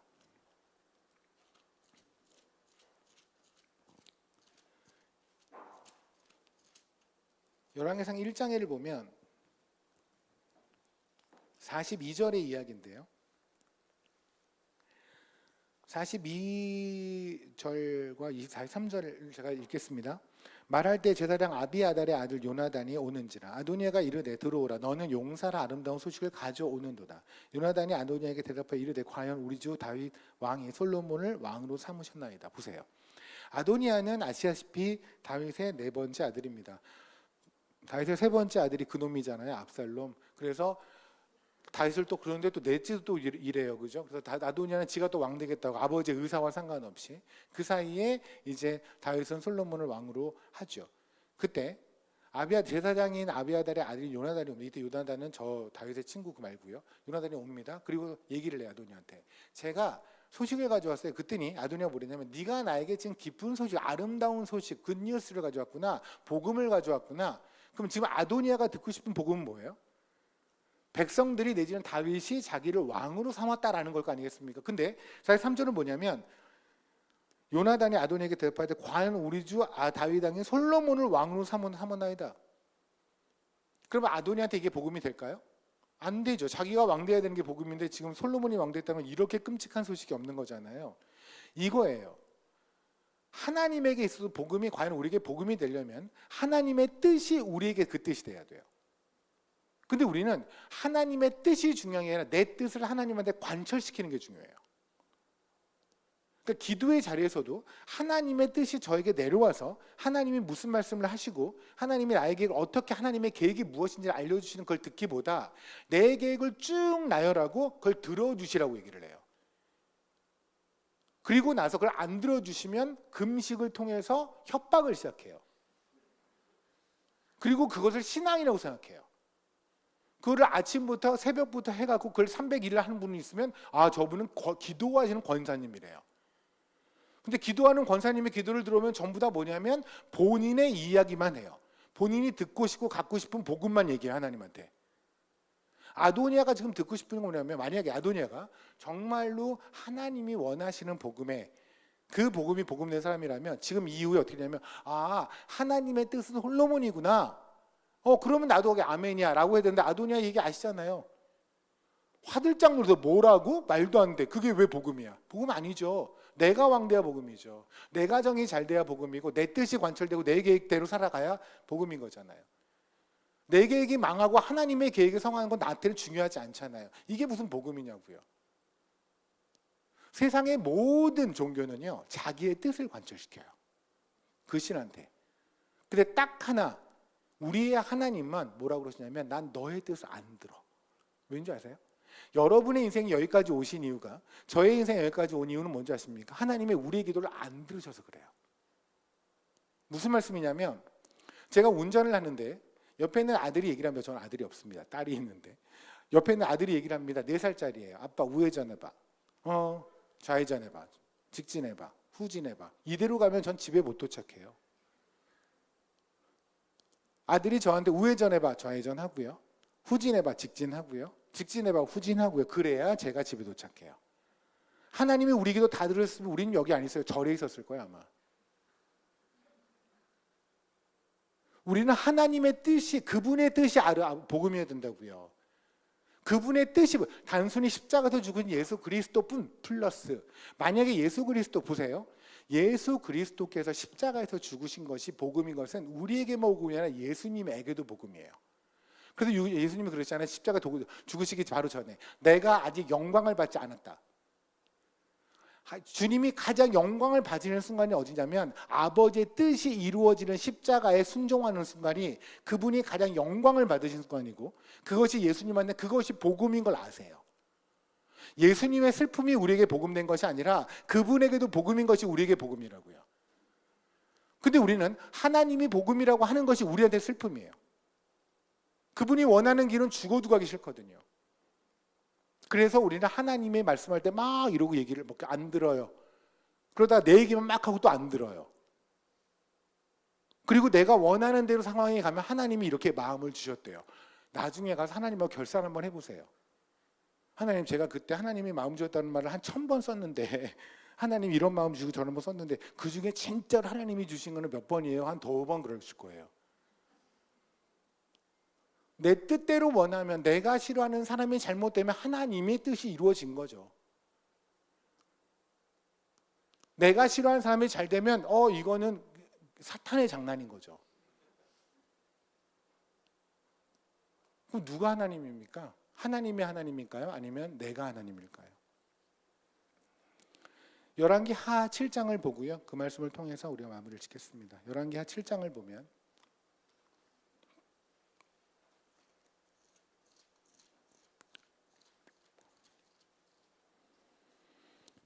3절서부터 아람 군대가 도망하다라는 이야기가 나옵니다. 이 이야기는 아람 군대가 지금 성을 다 둘러쌌습니다. 사람들은 이제 굶어 죽게 생겼어요. 그러니까 평소에 먹고 살만 해도 장애가 있으신 분들은 불편할 텐데, 먹고 살 수 없을 텐데, 특히 나병에 걸렸다고 한다면 이건 더욱더 심각한 거죠. 그죠? 이 나병에 걸린 사람들은 평상시에 사람들이 접근하지 않으려고 하는 사람들일 거예요. 그런데 이렇게 형편이 어려우니 당연히 이들은 굶어 죽게 생길 거 아니겠습니까? 그래서 이들은 소망이 없어요. 아무런 소망이 없기 때문에 어차피 이 안에서 죽나 나가서 죽나 똑같으니 그냥 나가자 라는 마음에 나가요. 성 밖을. 당연히 나가면 아람 군대가 있으니까 아람 군대가 죽일 거 아니겠습니까? 아니, 같은 민족도 밥을 안 주는데 아람 군대가 밥 줄 리는 없을 것이고, 특히 자기는 아람하고 다른 이스라엘 사람이니 당연히 그들의 입장에서는 뭐야 하고 죽일 테니 죽을 확률이 100%죠. 아무런 소망이 없는 상태로 나갔어요. 그런데 하나님께서 아람 군대를 알아서 다 물리셨어요. 하나님이. 그래서 이들이 나갔을 4명의 나병도 나갔을 때는 당연히 아람 군대가 있을 줄 알았던 그 자리는 그들이 남기고 간 모든 전리품들, 식량과 더불어 전리품들이 가득한 거예요. 그러면 여러분이 어떻게 하시겠습니까? 여러분은 평생 동안 여기에서 구박을 받고 살았어요. 그리고 나서 죽으면 죽으려고 나갔어요. 나갔는데 거기에서 갔더니 정말 어마어마한 것들이 있어요. 그럼 당연히 우리 같으면 그냥 거기서 먹을 것 같지 않아? 근데 우리끼리 먹고 거기도 뭐 금은 같은 거 챙기고 그냥 그래서 그래 내가 몸은 뭐 나병이지만 이런 금은 같은 거 챙겨서 딴 나라 가면은 대우받고 살 거 아니겠습니까? 그래 어차피 그렇게 살다 죽으면 뭐 하고 그냥 끝낼 수도 있을 것 같은데 아니라고요. 이때 이들은 처음에는 먹을 걸 먹고 막 그걸 즐기다가 느다 정신을 차려요. 그리고 나서 이들이 했던 얘기가 뭐냐면 8절을 볼게요.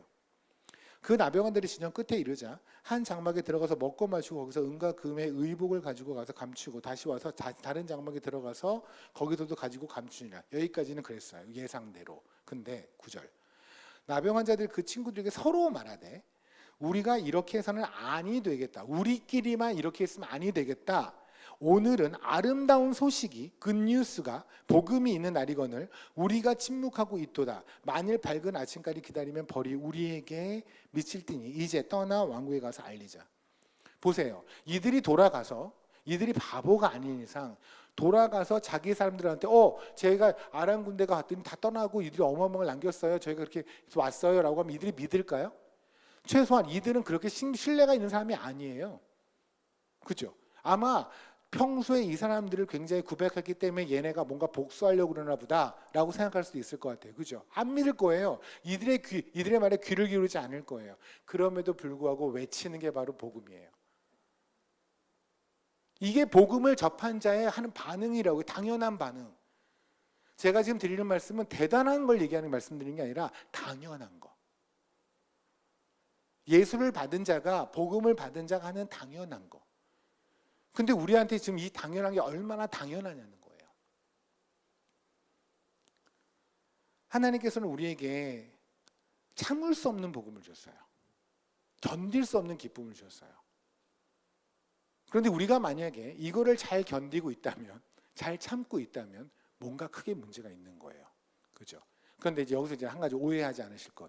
그러면 전부 다 선교사가 돼야 되나요? 제가 말하는 건 그게 아니에요. 교회마다 직분이라는 게 있죠. 누군가는 뭐 성경에 있는 말씀으로 교사로 삼기도 하고 말씀을 전하러 삼기도 하겠죠. 누구는 찬양을 인도하는 자 섬기기도 하고, 누구는 말씀을 교회를 이끌어 가시는 목사의 직분으로 섬기기에 하나님 마음을 주시기도 하겠죠. 저같이 선교사로 하나님 부르시기도 하겠죠. 여러분을 선교사로 부르신다면 저는 그냥 아멘하고 가셨으면 좋겠어요. 그냥 뒤도 돌아보지 말고 그냥 가세요. 그러면 하나님을 경험해요. 뒤를 돌아보면 하나님을 경험 못해요. 아무리 제가 이렇게 말해봐야 소용이 없는 건 알지만 그래도 얘기를 하는 겁니다. 제가 이렇게 말해 다 소용이 있었으면 좀 다 케냐에서 만났죠. 죽어도 안 만나더라고요. 그럴 때는 인내가 하늘 끝까지 지금 가야 되는데 참자. 이 인내를 발휘함이 그 인내는요 성령의 열매가 아니에요. 아니거든요. 그런데도 불구하고 엄청난 인내를 발휘하시는데 여러분이 복음을 전하는 그 선교사, 근데 꼭 선교사가 아니라 우리 뭐 삶에 다 선교사여야 하죠. 복음을 전하는 그 삶은 여러분이 뭐냐면 여러분의 삶의 현장에서 그리스도인으로 살아가는 것을 말을 해요. 먼저는 그거여야 해요. 근데 그리스도인으로 살아간다는 건 뭐냐는 거예요. 그리스도는 살아간다라는 거는 뭘까요? 누가복음 10장을 잠깐 볼까요? 제가 이거 아까 걸 마지막이라고 했는데 여긴 교회니까 괜찮죠.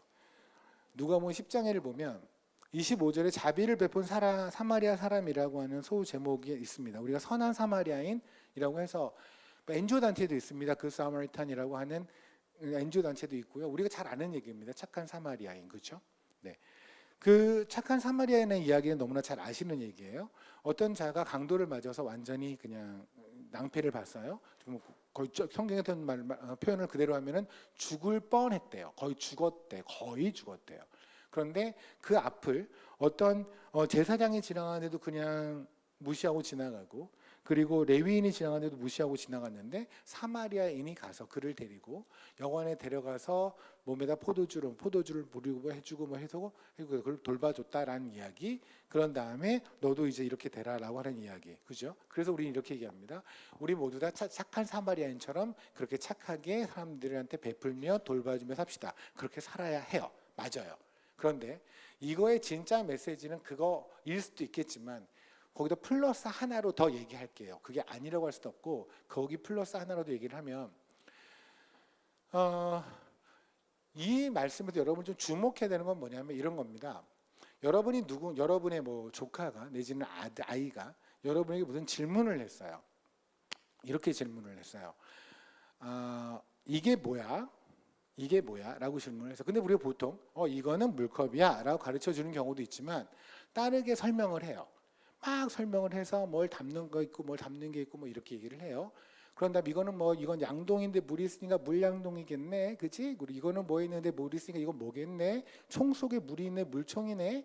그럼 여기는 컵 속에 물이 있네, 뭘까? 그러면 물컵 그렇게 하잖아요, 그렇죠? 그러면 또 천재야, 그리고 또 우리의 천재였어, 그리고 또 하잖아요. 잘 보세요. 어떤 아이가 질문을 했을 때 우리가 그 아이한테 다시 그 질문을 하는 것은 얘한테 똑같은 답을 얘 입으로 듣기 위함이죠. 그때 이 질문이 달라서는 안 되죠. 예를 들어서 얘가 이거 뭐야? 그랬는데 이건 뭐야? 이러면 얘가 이건 뭐야? 저건 뭐야? 이러면 하루 종일 그러고만 하고 있는 거죠. 그럼 이렇게 비생산적인 대화가 어디 있어요? 애는 지금 이게 뭔지를 알고 싶은데 내가 그래? 나도 모르는 걸 물어보네. 넌 저기 뭐야? 그리고 서로 배틀하고 있으면 안 되는 거잖아요. 그러니까 여기는 뭐냐면 얘가 이게 뭐야라고 물어봤으면 다른 식으로 설명을 한 다음에 그러면 네 입으로 대답해봐. 이게 뭐야? 라는 거죠. 똑같이 봅시다. 그 시각으로. 지금 이 어떤 율법학자가 자기가 굉장히 잘났다고 생각하는 자가 지금 주님에게 와서 질문을 하는 거예요. 이렇게 말합니다. 25절. 어떤 율법교사가 일어나 예수를 시험하여 이르되 선생님 내가 무엇을 하여 영생을 얻으리이까? 제가 만약에 주님이었으면 여기에서 대화는 끝났어요. 왜냐하면 이건 말 같지도 않은 질문이에요. 잘 보세요. 여기서 이게 영어로 표현하면 어떻게 되냐면 What shall I do to inherit eternal life예요. eternal life는 inherit이에요. 유산으로 물려받기 위해선 내가 무엇을 해야 하나이까? 근데 이게 말 같은데 말이 아닌 것이 제가 삼성가에 갔어요. 그런다면 제가 삼성가의 유산을 받으려면 제가 뭐를 해야 돼요? 저는 삼성에서 경영사장이 되는 것도 할 수 있겠죠. 노력을 하게 되면, 그 똑똑하면, 제 똑똑함이 그렇게 미치지 못하지만 할 수 있겠죠. 근데 제가 절대 할 수 없는 게 뭔지 아십니까? 유산을 받는 거예요. 유산은 일단 이 씨여야 해요. 그럼 만약에 거기 있는 사람이 이럴 거예요. 비서실에서 성이 곽 씨요. 근데 질문이 뭐라고요? 유산을 제가 어떻게 받을 수 있냐고요. 이 질문이 성립이 안 되죠. 똑같죠. 이터널 라이프를, 영생을 어떻게 유산으로 받을 수 있습니까? 근데 보세요. 영생이라는 건 영원하신 분에게만 오죠. 맞죠? 그러면 하나님에게서 오는 영원한 생명을 어떻게 유산으로 받을 수 있어요? 그럼 내가 뭐를 해서 될 게 아니잖아요. 유산으로 받는 거는, 그러니까 이 질문은 뭐여야 되냐면 제가 하나님에게 속해 있나요? 아닌가? 요 질문이어야 돼요. 그러니까 쉽게 말하면 제가 삼성가에 가서 혹시 제가 이실까요? 이렇게 물어봐야 돼요. 제가 이실까요? 라고 물어봤는데 그들이 그러게요. 아닌 것 같은데요. 그러면 저는 탈락. 그러니까 이 질문은 뭐냐면 제가 하나님에게 속해 있나요? 아닌가요? 이렇게 물어봐야지. 이건 말도 안 되는 질문이에요. 그런데 노하기를 더디하시는 주님은 대화를 계속 하세요. 저랑 달라서. 그래서 뭘 하시냐면 예수께서 이르시되 율법에 뭐라고 기록되어 있느냐 네가 어떻게 했냐 그랬더니 네가 너의 목숨을 다하고 너의 뭘 다하고 그러면 그 이웃을 사랑하면 내가 구원을 받는다고 써 있습니다 라고 써 있어요. 했어요. 사실은 거기에서 이제 주님은 대답이 끝난 거거든요. 뭐냐면 28절에 예수께서 이르시되 내 대답이 옳도다 이를 행하라 그러면 살리라. 무슨 말씀이냐면 우리가 절대 할 수 없는 게 뭐냐면 우리의 모든 걸 다하여 하나님을 사랑하는 거예요. 인간은 다가 안 된다니까요. 완전하지 않아서. 또 하나는 우리는 예배 시간 지금 이 예배 안에서도요. 누군가는 졸기도 하고 눈을 떴다가 보통 졸리기 진짜 이 얘기를 들어야겠다 그러면은 졸리면 일어나서 가든가 뭐 뺨을 때리든가 해야 되는데 그러고 나서 고개도 끄덕거려요. 못 듣는 걸 제가 보이는데도 막 고개를 끄덕거려요. 다 졸고. 그러니까 보세요. 여기서도 조는 사람은 졸고요. 딴 생각도 하고요. 오늘 저녁에 뭐 먹지도 하고요. 옆에 있는 사람이 시끄러우면 그것도 하고 옆에 기침하면 코로나야? 지금 와서 마스크 써 말어? 계속 그 대화도 들고요. 그러니까 요 안에서는 우리는 예배 자리에서 말씀을 듣는데도 우리는 100% 집중을 못하죠. 그렇잖아요. 아니 맞잖아요. 여러분 기도할 때 보세요. 기도할 때 정말 집중합니까? 아니 처음에 주여 근데 이게 뭐라고? 옆에 있는 아줌마 뭐 옆에 있는 권사님 막 기도하면 그다가 아유 저분 저런 일이 있었구나. 내 기도 안 하고 저분의 이야기를 하면서 좀 있으면 저분을 위해 기도하고 있어 내가. 그러니까 우리는 그렇게까지 집중을 못 한다니까요. 그러니까 하나님은 애초에 너희가 모든 걸 다하여 나를 사랑하라는 말은 여기서 우리는 항복했어야 돼요. 못해요. 그렇잖아요. 그래서 하나님 신명기에 뭐라고 말씀하시냐면 너희가 모든 마음과 힘과 뜻을 다하여 나를 사랑하게 하사. 그러니까 우리에게 사랑하라고 하는 것이 아니라 하나님이 그렇게 만드시겠다고요. 우리에게 성령님을 주시고 그 성령님을 통해서 하나님을 보라보니 그분은 너무 아름다워서 너무 대단해서 우리가 그분을 사랑할 수밖에 없게 만들겠다고요. 그러니까 이 이야기를 들으면 일단 기본적으로 우리 입장에서는 하나님을 모든 걸 다하여 사랑할 수 없습니다 라는 고백이 있어야 되죠. 그죠? 그러니까 이런 거예요. 어떻게 하면 영생을 얻을 수 있습니까? 네가 모든 걸 다하여 나를 사랑하며 하나님을 사랑하면 돼. 그럼 불가능하네요. 이렇게 가야 돼요. 대화가. 근데 방법이 없나요? 자식 정신 차렸구나. 그래서 내가 십자가에 달려 죽는 거야. 이렇게 대화가 가야 되는데 근데 이 정신 나간 인간은 뭐랬냐면 지가 옳은 거죠. 자기를 옳게 보이려. 예, 주님 제가 하나님 사랑하는 영역은 이제 끝난 것 같고 그건 제가 좀 약간 그쪽은 내가 됐습니다. 끝. 이웃 사랑하는 영역인데 그쪽 제가 잘 하는데 근데 이웃이 누굽니까? 뭐 이런 거예요 지금. 그러니까 제가 하나님이었으면 여기서 또 끝났어요. 얘는 여기서 벼락 맞고 끝났는데 주님이 이제 대화를 계속하시죠. 이때 하신 얘기가 바로 뭐냐면 아까 말했던 그 이야기예요. 예를 들었어요. 어떤 애가 강도를 맞았는데 2명은 그냥 지나가고 사마리아인이 도와줬다. 그런데 주님이 마지막에 이런 질문을 하시죠. 36절. 네 생각에는 이 사람 중에 누가 강도 맞은 자의 이웃이겠느냐? 잘 보세요. 첫 번째 질문이 뭐냐면 내 이웃이 누구니까? 아까 그거 똑같아요. 이거 뭐야? 하고 똑같아요. 애가 이게 뭐야? 라고 했을 때 엄마도 똑같이 이게 뭐야? 라고 물어보는 거잖아요. 똑같이. 머리 조금만 쓰세요. 내 이웃이 누구니까? 라고 했죠. 그러면 내가 너잖아요. 그럼 강도 맞은 자의 이웃은 누구니? 그러면 이 질문이 같아야 되죠. 모르겠죠? 다시 할게요. 와.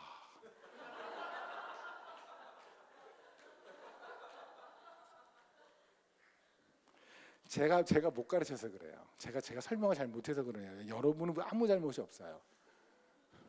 아멘이라고 누가 그러지 지금? 와 대박. 은혜가 넘치는 교회 목사님 수고하십니다. 잘 보세요. 내 이웃이 누굽니까?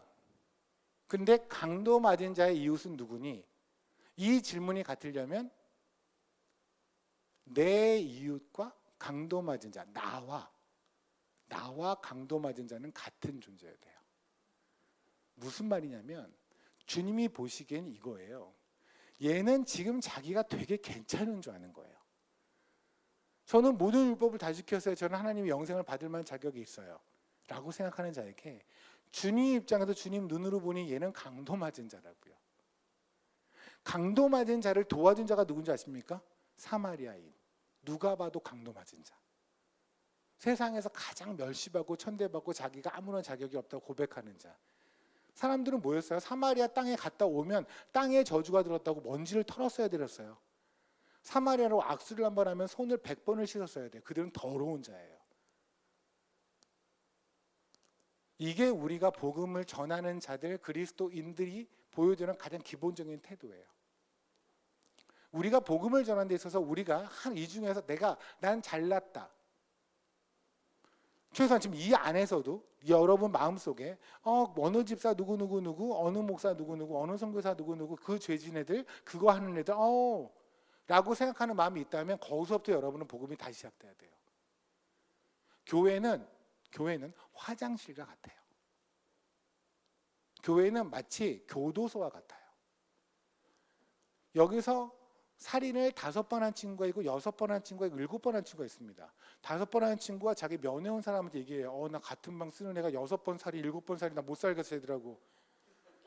그럼 제가 뭐라고 그럴까 얘한테? 얘 5번 살인했는데. 그러니까 너같이 순수한 애가 어떻게 쟤랑 살겠니? 이렇게 말할 수 없잖아요. 죄인들이라며요. 우리들 다. 얼마나 죄인이냐면 예수 그리스도를 죽인 죄인들이에요. 나 아니면 예수가 죽을 이유가 하나도 없는, 예수님이 죽으셔야만, 그것도 온전히 죽으셔야만, 그분의 콩팥 하나로 해결되지 않고, 그분의 심장 하나, 그분의 폐 하나로 해결되지 않고, 그분이 온전히 죽으셔야만 해결되는 존재가 저였다고요. 그런데 그럼 어디 가서 누구한테 앞에서 자랑질이고 누구 앞에서 교만질이에요? 저 사람은 지금 핑크색의 죄를 졌나 보죠. 나는 옐로우를 졌고, 쟤는 좀 다크한 그냥 까만색의 죄를 졌나 보죠. 저는 하늘색의 죄를 진 거고. 근데 하나님이 보시기엔 똑같은 놈들이에요. 작은 똥이나 큰 똥이나. 내 안에 그것이 여전한 상태에서 나 선교 갈래. 그러면 어떻게 줄 아십니까? 가가지고 내가 이렇게 했는데 현지인들이 감사함을 모르고 이렇게 당하는 거예요. 세상에 감사함 제일 모르는 사람이 저예요. 출발이 거기서부터 시작이 돼야 우리가 그리스도를 산다니까요. 여러분이 내일 여러분의 직장에 학교에 가서 그리스도인으로 선교사로 살아가시는 방법 중에 가장 베이스는 뭐냐면 차이 없다예요. 그분들은 그 사람들은 담배를 피우고 여러분 담배 안 피니까, 그들은 술을 먹고 여러분 술을 안 먹으니까, 그럼 여러분이 그들보다 안 건 폐가 깨끗하고 간이 좀 튼튼하밖에 없어요. 여러분 세상 누가 내가 간이 튼튼하다고 남한테 교만한 사람이 세상에 어디 있어요? 저 간도 약한 놈 이렇게, 그런 욕 들어봤나요? 저런 폐가 더러운 놈 이렇게 욕하는 거 들어봤어요? 술 안 먹고 담배 안 피우는 거 정도로 그리스도인 걸 티내지 마시라고요. 세상에서 가장 낮은 존재가 나라는 건 인정하고, 어떤 일이 일어났을 때 교회 안에서도 쟤들은 뭐야라고 지적질하고 교만 나올 때 십자가 앞에서 서서 감히 내가 누구라고. 예수님 죽인 그 자, 베드로가 그러잖아요. 너희가 바로 예수를 죽였다고 하잖아요. 그거 인정하는, 거기서부터 출발하는 게 복음이라고 저는 믿습니다. 그것부터 출발하면 그것이 선교지에 가든 그게 어디를 가든, 여러분의 직장이든 어디든 간에 여러분의 복음을 전하는 가장 아름다운 통로로 여러분을 하나님께서 사용하실 거라고 믿습니다. 여러분 복음의 결과, 복음을 전한 결과를 낙관하지 마세요. 단기 선교를 가면은 보통 이렇게 하죠. 물론 저는 이제 단기 선교, 교회에서 오는 단기 선교를 보통 그렇게 합니다. 저희가 가서 뭘 할 수 있나요? 니들이 일주일 와서 뭐를 할 수 있는데요? 여러분 청년들이 일주일 와서 뭐를 하겠대요? 뭐를 할 수 있는데요? 15년 동안 거기 있는데 아무것도 못 하고 있는데. 뭐를 하고자 하는 마음을 알겠어요. 뭐를 하고자 하는 걸 알겠어요. 여러분 청년들이 알아요. 그 귀한 마음을 저는 무시하지 않아요. 그런데 제가 여러분에게 드리고 싶은 건 뭐냐면, 복음은 그렇게 일주일 동안 와서 종이접기 해주고 풍선 날려줬더니 갑자기 애들이 웃더라. 내가 따라해봐도 지저스 따라해봐. 와 100명이 지저스 따라했다 해서 걔들이 100명이 영접했다가 아니라고요. 복음은 그러지 않아요. 여러분이 여태까지 살아보니 그러지 않습니까? 같이 사는 아버지한테 복음을 못 전하고 있죠. 그렇게 교회 가자 그러는데 안 가죠. 그렇잖아요. 같이 사는 사람한테도 안 되잖아요. 그게 복음의 특성이에요. 이사야서에 보면 이사야한테 사도행전 이사야서 6장에 이렇게 말합니다. 하나님의 영광이 드리우세요. 이사야서가 있습니다. 이사야가 있는데 그때 우시야 왕이 우시아 왕이 죽던 해, 우시아 왕이 죽던 해 하나님의 영광이 이사 앞에 보여요. 왜 우시아 왕이 죽던 해인지 아십니까? 우시아 왕은 유다에서 50년이 넘게 왕을 했거든요. 50년이 넘게 한 나라에서 왕을 하면은요, 그 사람만 왕이에요. 제가 태어나서 초등학교 4학년 때 박정희 대통령이 돌아왔어요. 전 태어나서 초등학교 4학년 때까지 박정희라는 사람만 대통령이 되는 줄 알았어요.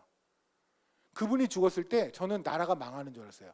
아마 여러분 대강 제 나이 비슷한 사람들 아마 인정할 거예요. 왜냐하면 그분만 대통령이었으니까 계속 50년 동안 한 사람의 대통령을 해보세요. 우간다 대통령이 그렇거든요.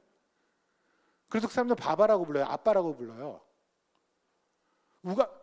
독재가 그런 독재가 없어요. 그런데도 투표를 하면 그 사람이 늘 이겨요. 우간다 사람들이 뭐냐면 이거는 독재가 무슨 부정선거 안 하고 자유투표를 해도 우간다 대통령이 대통령 될 거래요. 왠지 아세요? 그 사람이 대통령이 아닌 나라를 한 번도 꿈꿔본 적이 없는 거예요. 40년이 넘게 지금. 50년 넘게 우시아만 왕이었다니까요. 우시아가 죽던 해 사람들은 이제 왕이 사라졌다고 하는 그날 그때 하나님이 선포하세요. 내가 왕이라고요. 우시아가 아니라 내가 왕이라고 선포하시며 이사 앞에 등장을 하세요. 이사야가 얘기를 하죠. 저는 망하였습니다. 그분이 영광을 보니 난 끝났죠. 근데 천사를 통해서 숯불을 갖다가 너의 죄가 사하였다고 얘기를 하죠. 그런 다음에 그 다음 장면이 저는 성경에서 가장 안쓰러운 존재가 등장하는 장면을 생각하는데 이사야가 한 명이 있어요. 성전에. 근데 하나님이 말씀하세요. 누가 나를 위해 갈꼬? 한 명이 있다니까요.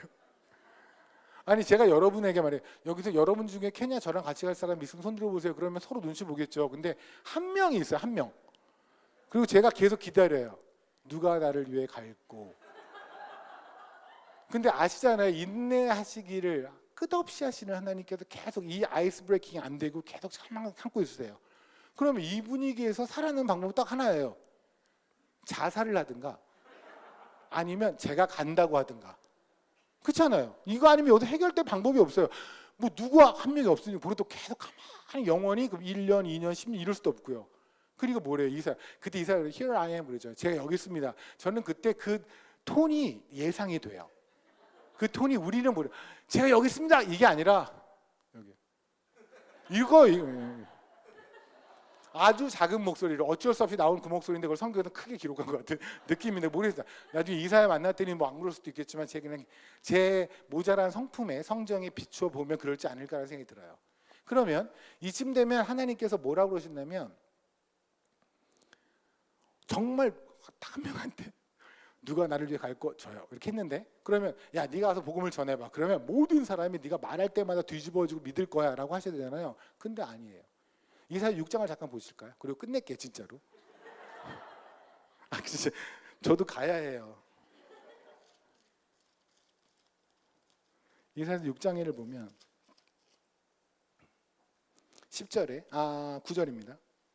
8절부터 읽을게요. 내가 또 저의 목소리를 들으니 주께서 이르시되 내가 누구를 보내며 누가 우리를 위하여 갈고 이사야밖에 없어요 지금.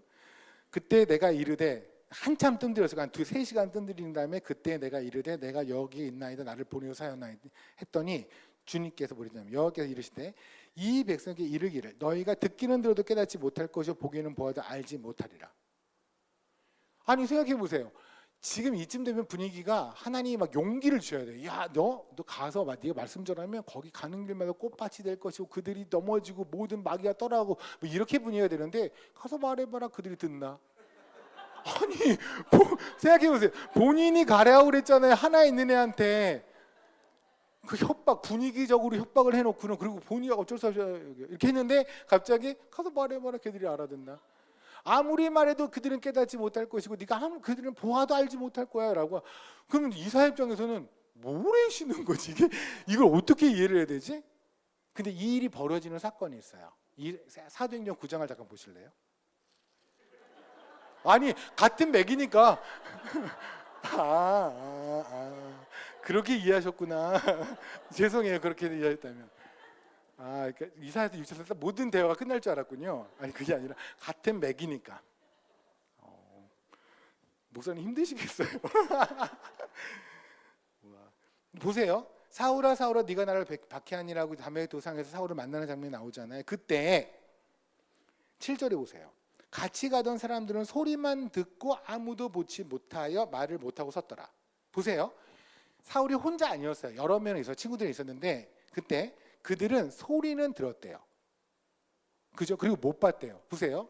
위에서 빛이 보였잖아요. 그리고 사울하는 음성이 있었죠. 그러니까 볼게 빛과 소리. 근데 그들은 소리는 들었는데 빛은 못 봤대요. 그런데 이것을 나중에 여러분 찾지 마세요. 제가 약속을 지킬게요. 나중에 이거 시간이 지나서 한 2, 30년 지나서 바울이 이걸 스스로 예전에 주님을 만났던 첫 장면을 간증하는 장면이 나와요. 그 장면에서 사도행전 22장 9절에 보면 이렇게 말합니다. 지금 바울이 마치 자기 기억이 혼선을 미친 것처럼 얘기를 합니다. 나와 함께 있던 사람들이 빛은 보면서도 나에게 말씀하신 이의 소리는 듣지 못하더라. 다른 거 아시겠어요? 앞에서는 소리는 들었는데 빛은 못 봤어요. 간증에서는 빛은 보았는데 소리는 못 들었어요. 뭐 그럴 수 있잖아요. 간증 좀 헷갈렸어요. 저도 뭐 하다 보면 시간도 헷갈리고 앞뒤가 헷갈리고 뭐 이럴 때 있으니까 여러분도 그렇잖아요. 근데 이건 성경이라는 거죠. 성경은 그래서는 안 되거든요. 그래서 성경의 오류를 잡아내기를 즐겨하시는 분들은 이게 오류라고 얘기를 하는데 아니에요. 그들은 빛도 받고 소리도 들었어요. 근데 그 빛의 정체가 예수인 줄 몰라요. 그들은 소리를 들었는데 그 소리가 복음인 줄 몰라요. 이게 복음의 정체. 이사야서 그랬잖아요. 그들이 들어도 깨닫지 못하고 봐도 알지 못할 거라고. 그게 복음이에요. 복음은요, 하나님이 은혜를 주시고 하나님이 은혜를 주시기로 작정한 자. 사도행전 14장에 보면 구원하시기로 작정하신 자에게만 그 빛이 예수임을 알게 돼요. 그들만. 그러니 여러분의 삶의 현장에서 또는 선교지에서 복음을 열심히 전하세요. 그리스도를 살아내세요. 가장 낮은 자세로. 내가 강도 맞은 자 인정하고, 주님 아니면 나 오늘 숨도 못 쉬는 자 인정하고, 가장 더러운 자 인정하고, 다만 주님이 날 깨끗하게 봐주신 거, 그 감사함으로 오늘도 나아가세요. 그리고 복음을 전하세요. 예수를 전하세요. 그런데 그 예수를 전한 지 10년, 20년 됐는데 왜 그들에게 말발이 안 막히지? 그게 복음의 능력이에요. 그게 복음이에요.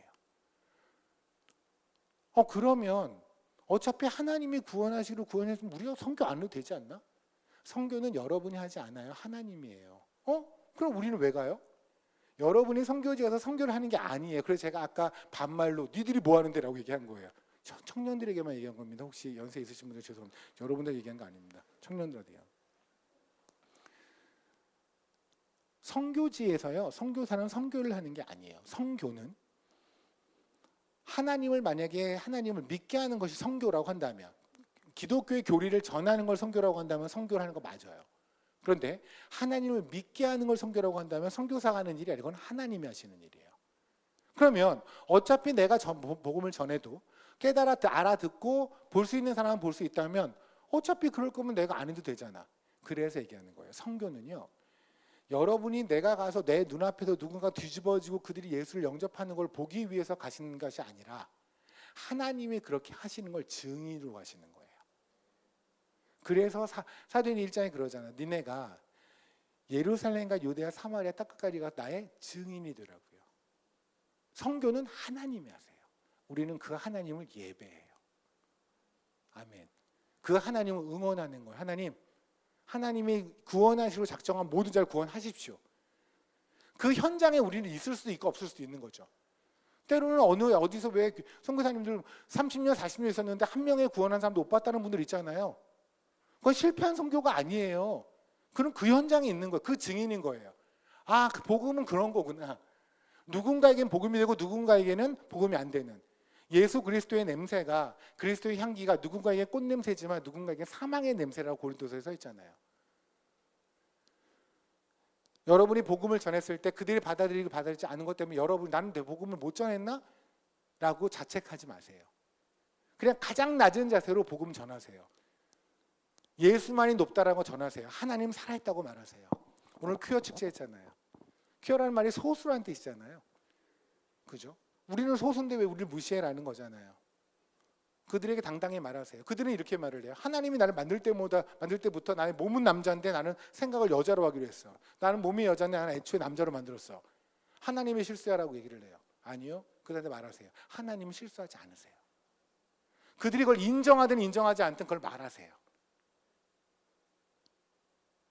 그게 우리가 할 일이에요. 우리가 할 일은 그들이 예수가 하나님이 지금 당장 죽었다고 이 세상을 봐라. 하나님은 살아있나? 하나님이 살아있으면 이렇게 수많은 전쟁이 수많은 사람이 왜 죽고 왜 기근에 시달려? 라고 얘기하는 그 안에 하나님은 살아 계신다고 선포하세요. 쌀 몇 가마로 기름 몇 통으로 하나님 있다 없다 심판하지 말라고 얘기하세요. 그걸 전하는 게 바로 그리스도를 전하는 거고 복음을 전하는 거라고 저는 믿습니다. 그거 하지 않으면 주님이 오늘 말씀하셨습니다. 발 부러진 자라고요. 우리의 발이 아름답다라고 주님께 소리를 들으려면 우리를 중풍 병자에서 땅 기어다니는 것들 일어나게 하셨으니 이제 좀 일어나 걸었으면 좋겠다는 생각이 듭니다. 동의하시면 아멘 해주시기 바랍니다. 저는 여러분이 정말 강하게 동의하시고 하나님께서 여러분의 개개인에게 주신 그 사람에게 가서 복음을 전해라, 그 땅에 가서 복음을 전해라, 교회에서 이렇게 섬겨라 저렇게 섬겨라라고 하나님 마음 주신 거, 그리고 그만큼 나누라, 그만큼 헌신해라, 그만큼 헌금해라, 하나님 마음 주신 거 그냥 그대로 반응하고 살았으면 좋겠어요. 앞으로 나중에 주님 앞에 섰을 때 그렇게 살면 얼마나 힘들겠습니까? 그죠? 그럼 주님 앞에 우리 갔을 때 마음도 몸도 너덜너덜 하겠죠. 그래서 새 몸을 주신대잖아요. 새 몸 받을 때 좀 너덜너덜 해야 새 옷 입을 맛 나죠. 새 옷 왔는데 이 몸이 더 나은데요? 이러면 어떡해요? 하나님 앞에 갔을 때 마음도 몸도 좀 더 너덜너덜 했으면 좋겠습니다. 그렇게 주님 끝까지 쫓아가고 복음 끝까지 전하는 자로, 발이 멀쩡한 자로 주님 앞에 사는 여러분이 되면 좋겠습니다. 기도하시겠습니다. 주님 감사합니다. 오늘 내 앞에 오지 않았으면 좋겠다라고 하신